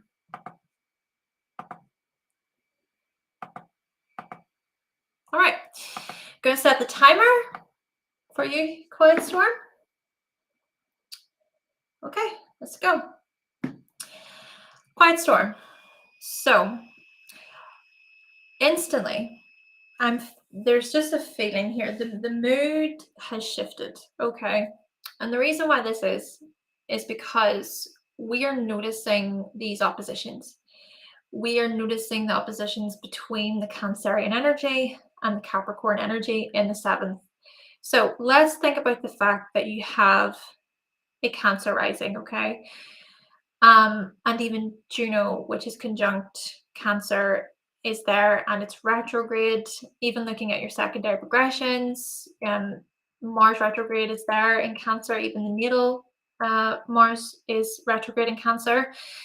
So we are noticing how anytime you try to like push forward or assert yourself, there seems to be this backlash, or there seems to be this tension that arises where it can feel like things are very unfair.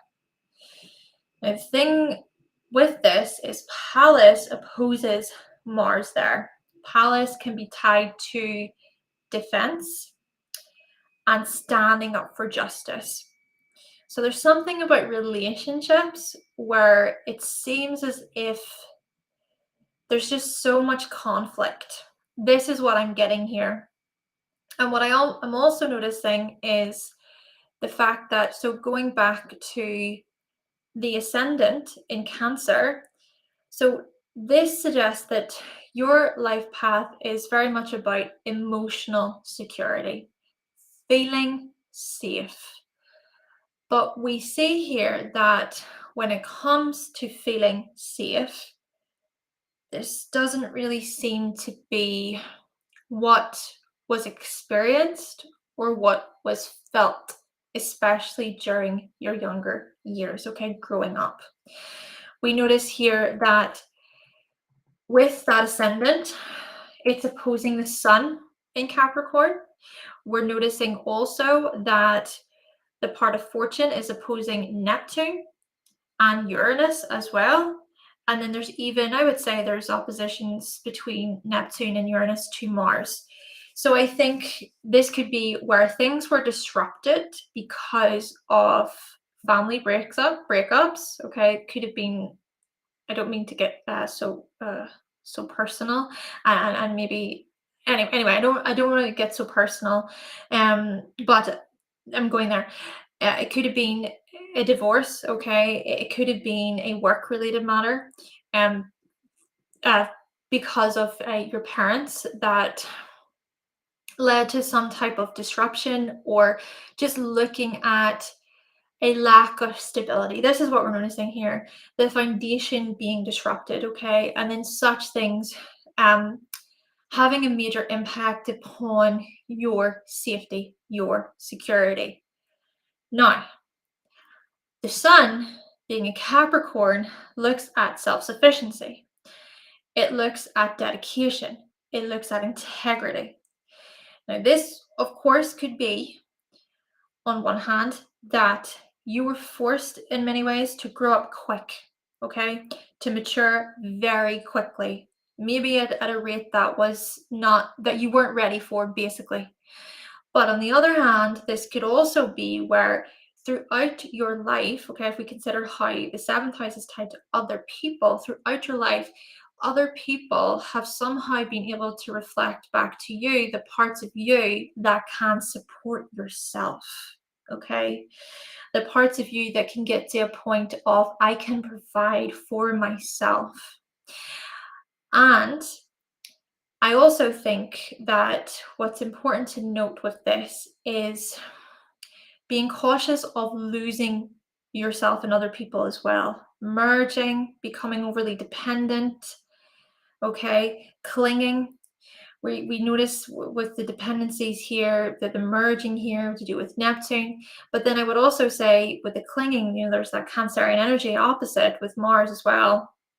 So maybe these are things that you've had to kind of really work through, and maybe things are a lot more complex and deeper than just, um, don't depend or try not to depend so much, etc. There's a lot more nuance to this, basically, that it's just too much to get into in a 10-minute reading. Okay. Now, at the same time, Saturn is the ruler of your seventh. Saturn is the dispositor of all that Capricorn energy for you. That's in Aquarius. Venus is there. The conjunction, Ceres is there. What does this suggest? Right. I think that you have indeed transformed a great deal when it comes to independence, okay? Liberating yourself from a situation. I think even your Saturn return, which happened from 2020 until 2023, I think it brought up a lot to do with how it is that you can support yourself and provide for yourself, even looking at other people's resources, other people's money as a way to help assist you in many respects. Maybe even this is looking at how you've been able to get to a point of greater stability and strength with respect to intimacy, with respect to partnership and relationships, etc. But this has required like a lot of trial and error. Let's just say that, a lot of mistakes. Okay, many moments of like, oh, I got that wrong, or oh, why did I make that decision? Or why did I choose that type of person? But you're learning, right? You've been learning so much about the value of love, about the value of respect, and feeling like there is commitment, there is respect, there is integrity going on within your relationships. These have been huge lessons for you throughout your life.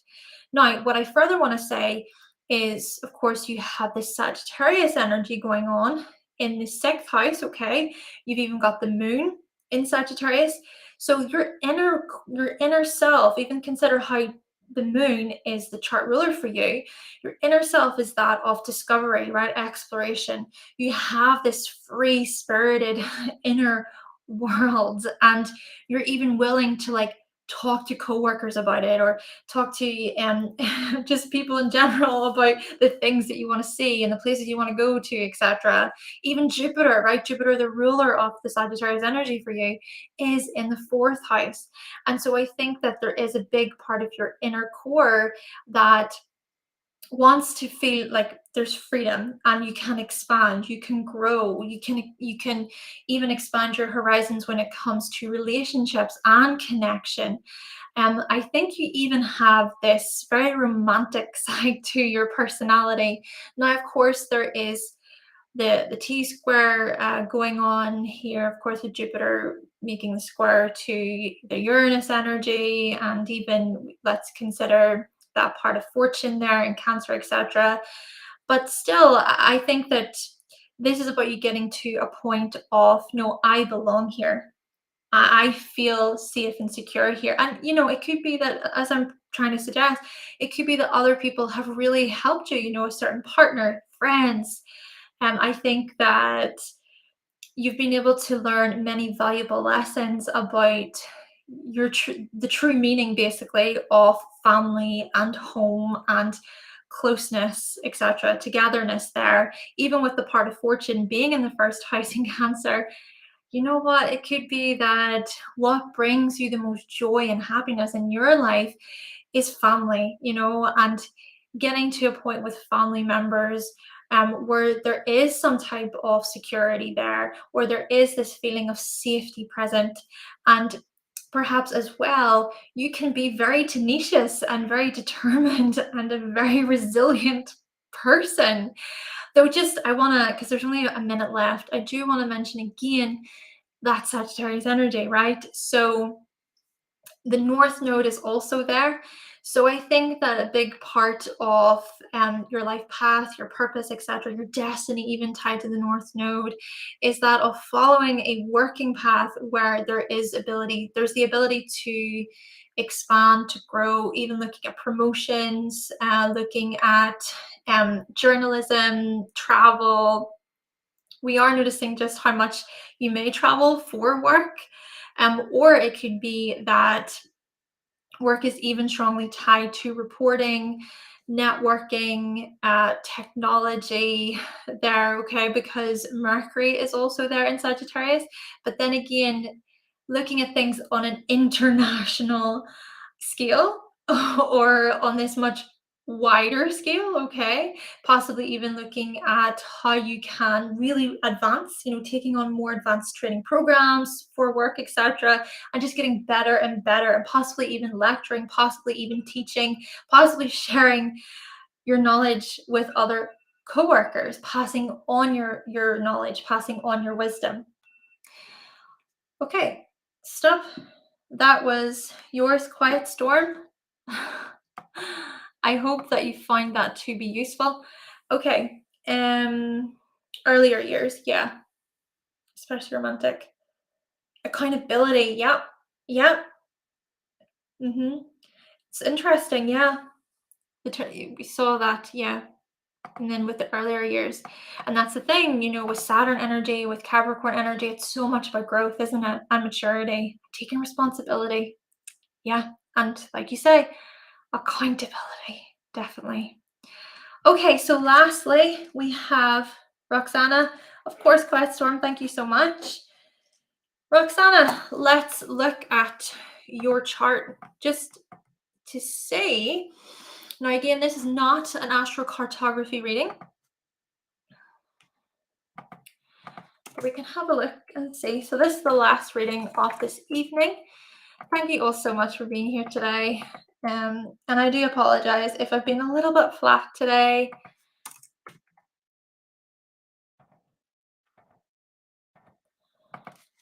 (11:54 a.m.) Oh, that's my electric going. I need to put more than the electric. Sorry about that, everyone. Okay. Romania. And that's in Bucharest. 11:54. 30th of September, 1984. Okay. And you want to know, Roxanna, you want to know about transits and relocation tied to work.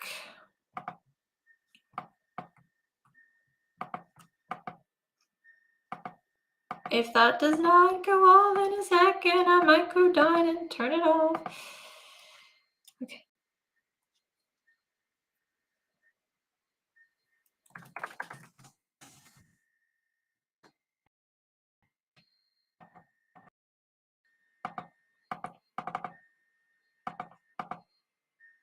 Okay, great. Thank you for confirming.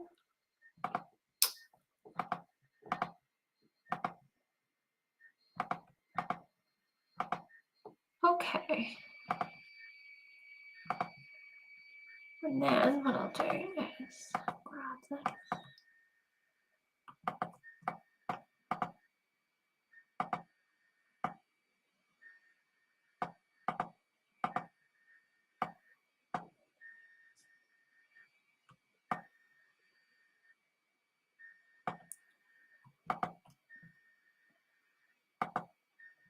Let's see, even I'll check on your perfections just to see.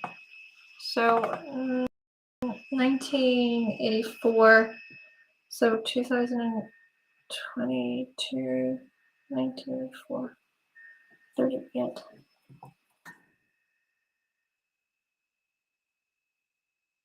Okay.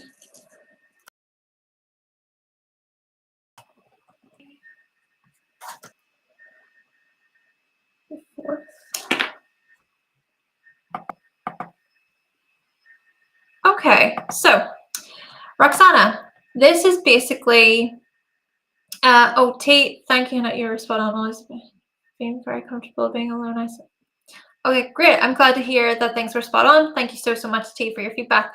Right, Roxana, let's focus on you. So, you want to know about relocation and work. So what you see before you is basically a copy of certain transits for you.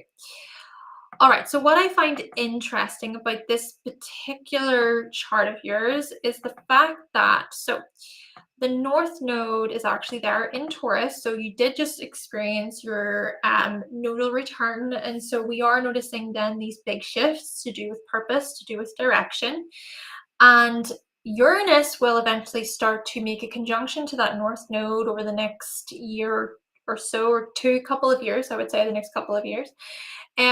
So I think that this could very well point toward a transition, right? Even with Jupiter, Jupiter will start to make this conjunction to the North Node there, toward, do you know what I might do? I might look it up. I might look this up just to give you sort of accurate, correct dates for you.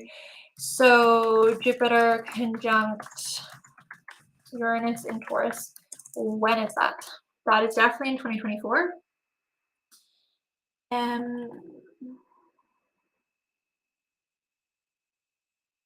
So that's going to be on the 20th of April, 2024.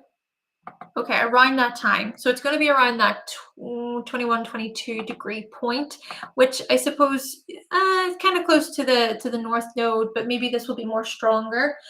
Just a couple of months, a good few months basically down the line. But anyway, the point being here, around April 2024 and onwards, this could very well look like then this.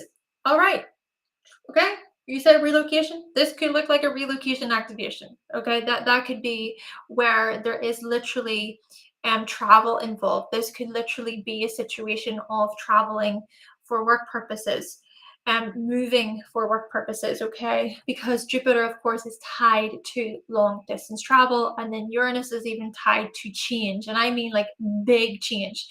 Let's even think about Ceres there, which is even closer, which will be even closer to that conjunction around that time period for you. And then, you know, Ceres even strongly looks at what it is what it is that we really need in order to feel somewhat safe. Okay, and I suppose it is linked in a way to the moon. Okay, so the moon can also look at our safety and security, but I think with Ceres there is a very nourishing sort of quality to it, and I think it's even tied to your self-worth, and how that is more about our inner security there as well.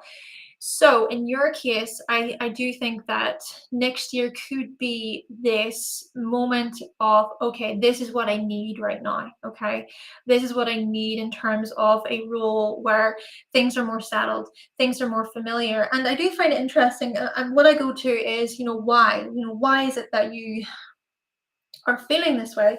Because you're saying about relocation for work. So my thought process behind this is it that things are perhaps too chaotic? Is it that you are questioning a lot to do with your direction right now? Maybe because you want something that is more suited to your needs. You want something that is more suited to the things that you deem worthy and valuable in your life, okay, with the Taurus energy. And then I also think with this, perhaps with you having, so you have so much Sagittarius energy, right? You actually have the Sagittarius stellium. You've got the rising, the moon, Mars, Neptune, and Uranus. So there's a lot of focus here on your aims, your ambitions, and such things I think are strongly linked to, okay, travel, experience, studying a lot. Maybe you're someone who you've studied perhaps like all your life, and there's just always something new to tackle. And maybe you're at a point where you just want um, more time off, perhaps more time to yourself, or it's that you need something that feels, let's just say, not as overwhelming. there's not as much, and you're able to perhaps address things steadily and more slowly.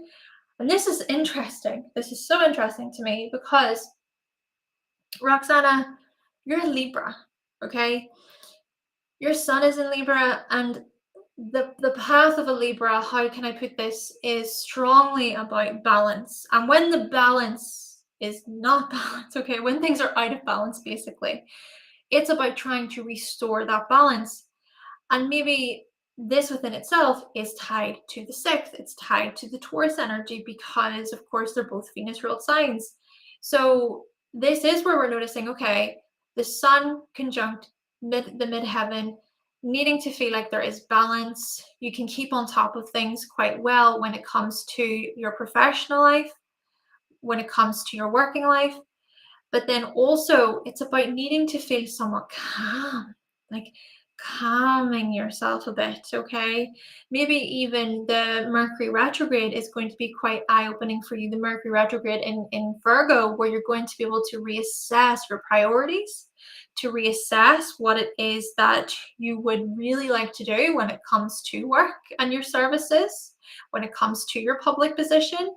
Because you see, Mercury will station retrograde from the 23rd of August until around the 15th of September. So that could be a time period where, you are starting to just go over things, go over a more healthy strategy for yourself. Even Mercury is making that trine to the North Node in Taurus there. So that will be a part of that Uranus, Jupiter, conjunction to the North Node over the next year or so for you.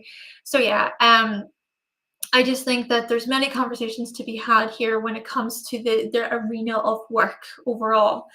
Okay, what I also want to look at, so those are some transits. Now, this is something that jumped out at me that I just want to mention. So I wanted to look at your solar return chart from 2023 to 2024. And then with that chart, with you turning 40 on your next birthday, 1994, hold on, 40? Would that be 40? Would that be? No, that would be, hold on. Just, can you confirm, will you be 40 on your next birthday, Roxanna? I should really, no, 39. 39. I think it's 38 and then 39. Yeah. Anyway, with you turning 39 on your next birthday, my sincere apologies. My sincere apologies. If I just pull 2 seconds, just because there's a few different things I'm trying to organize. Okay, 35. Yes. So with you turning 39 on your next birthday, your fourth house is going to be activated. So in the solar return chart, throughout your 39th year, you're going to have a Cancer rising, all right? The Cancer rising energy will be activated for you.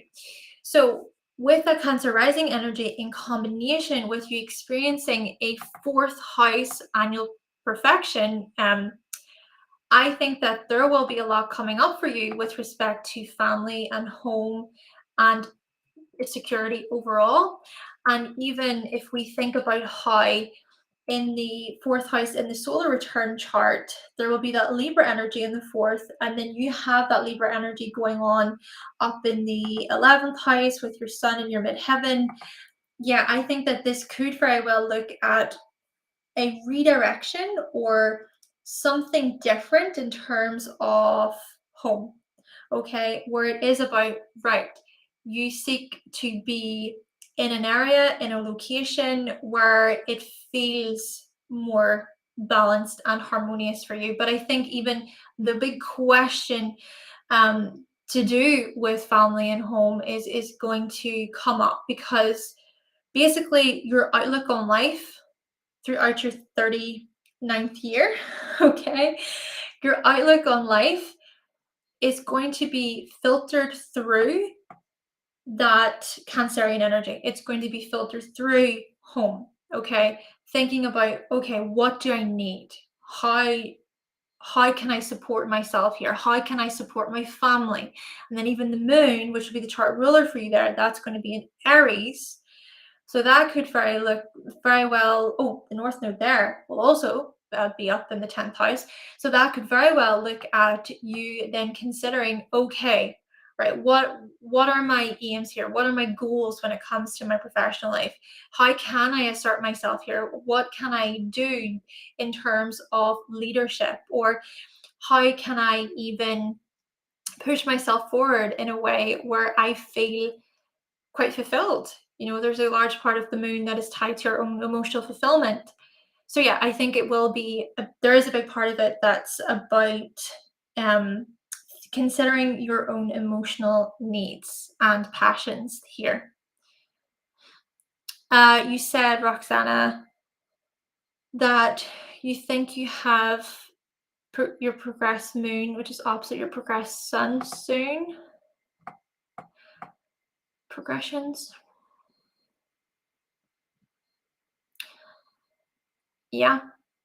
Yeah. So even to elaborate a little bit there before we finish off, okay, so let's consider the progressions because this adds more to the story, right? So we've looked at a few transits, we've looked at a solar return chart for the 39th year, and then we even touched on the annual perfection for you, which will be that 4th house activation. So yeah, a lot of family matter stuff, home related stuff.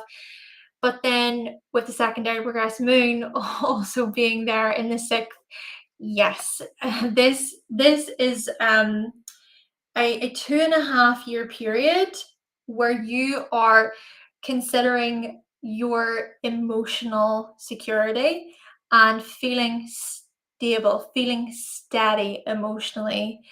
And then even with the sun, like you were saying, the secondary progressed sun there being in Scorpio, even the secondary progressed midheaven is there. This can point toward some type of transformation there, a renewal there. But this is in the 12th house. So this could be a very psychological experience. This could be a very spiritual experience. And this could even be something where you feel like deep in your bones, behind the scenes when you're alone, you feel deep in your bones that like there is a change that you wish to make. And it's just kind of getting yourself to this point of doing, or even getting to a point of seeing what you're capable of. Okay. And perhaps even looking at how it is that you can support people who are even struggling. I mean, it could even look at certain roles and positions being strongly tied to health here. So the healthcare system, hospitals, looking even at guidance, counseling, helping people through addiction, helping people through dependencies, or considering how it is that you can support people who are very vulnerable, people who even feel like they've been shut out from society or who feel quite lost, etc. So yeah, there is even, I would say, a lot of empathy and compassion, but then there's also that drive within you, this deep sort of drive to want to really serve and to want to help. Okay, so I'm going to stop sharing my screen. And that is everybody today. Roxanna, thank you so much for being here as well, for booking a reading with me as well. And I just want to say thank you so much to everybody. Thank you all so much for being here today. I really hope that you find your readings to be helpful. Roxanna, you said that was spot on. Thank you. Thank you so much. I appreciate you all so much. And I'm glad that I was able to come on and do more readings today. Yeah, again, I apologize if I wasn't the most energized today, but we got through it. And the main thing is that you find things to be helpful, and that things resonated, you could relate, and hopefully as well I was able to encourage. I want to be able to encourage people and to motivate them, and to just even empathize. I think the feelings side to astrology is so important. The emotional side to astrology is so important. So thank you all so much for being here today. And I hope you have a lovely weekend. It's a Friday night. Have a lovely weekend. And I just want to remind you that these readings today were very quick and to the point readings. And also I tried the best to my ability, I hope, with trying to touch on things too. But if you do want more in-depth readings, you can visit my website, hannahselsewhere.com, and you can book a reading with myself. Anyway, that is me. I hope you all have a lovely weekend, and definitely make sure to give this video a like if you enjoyed the session today. Comment down below if you are interested in more videos like this, if you want your chart read, and even if you just enjoyed the stream today, comment down below. Let me know. Your feedback is much appreciated.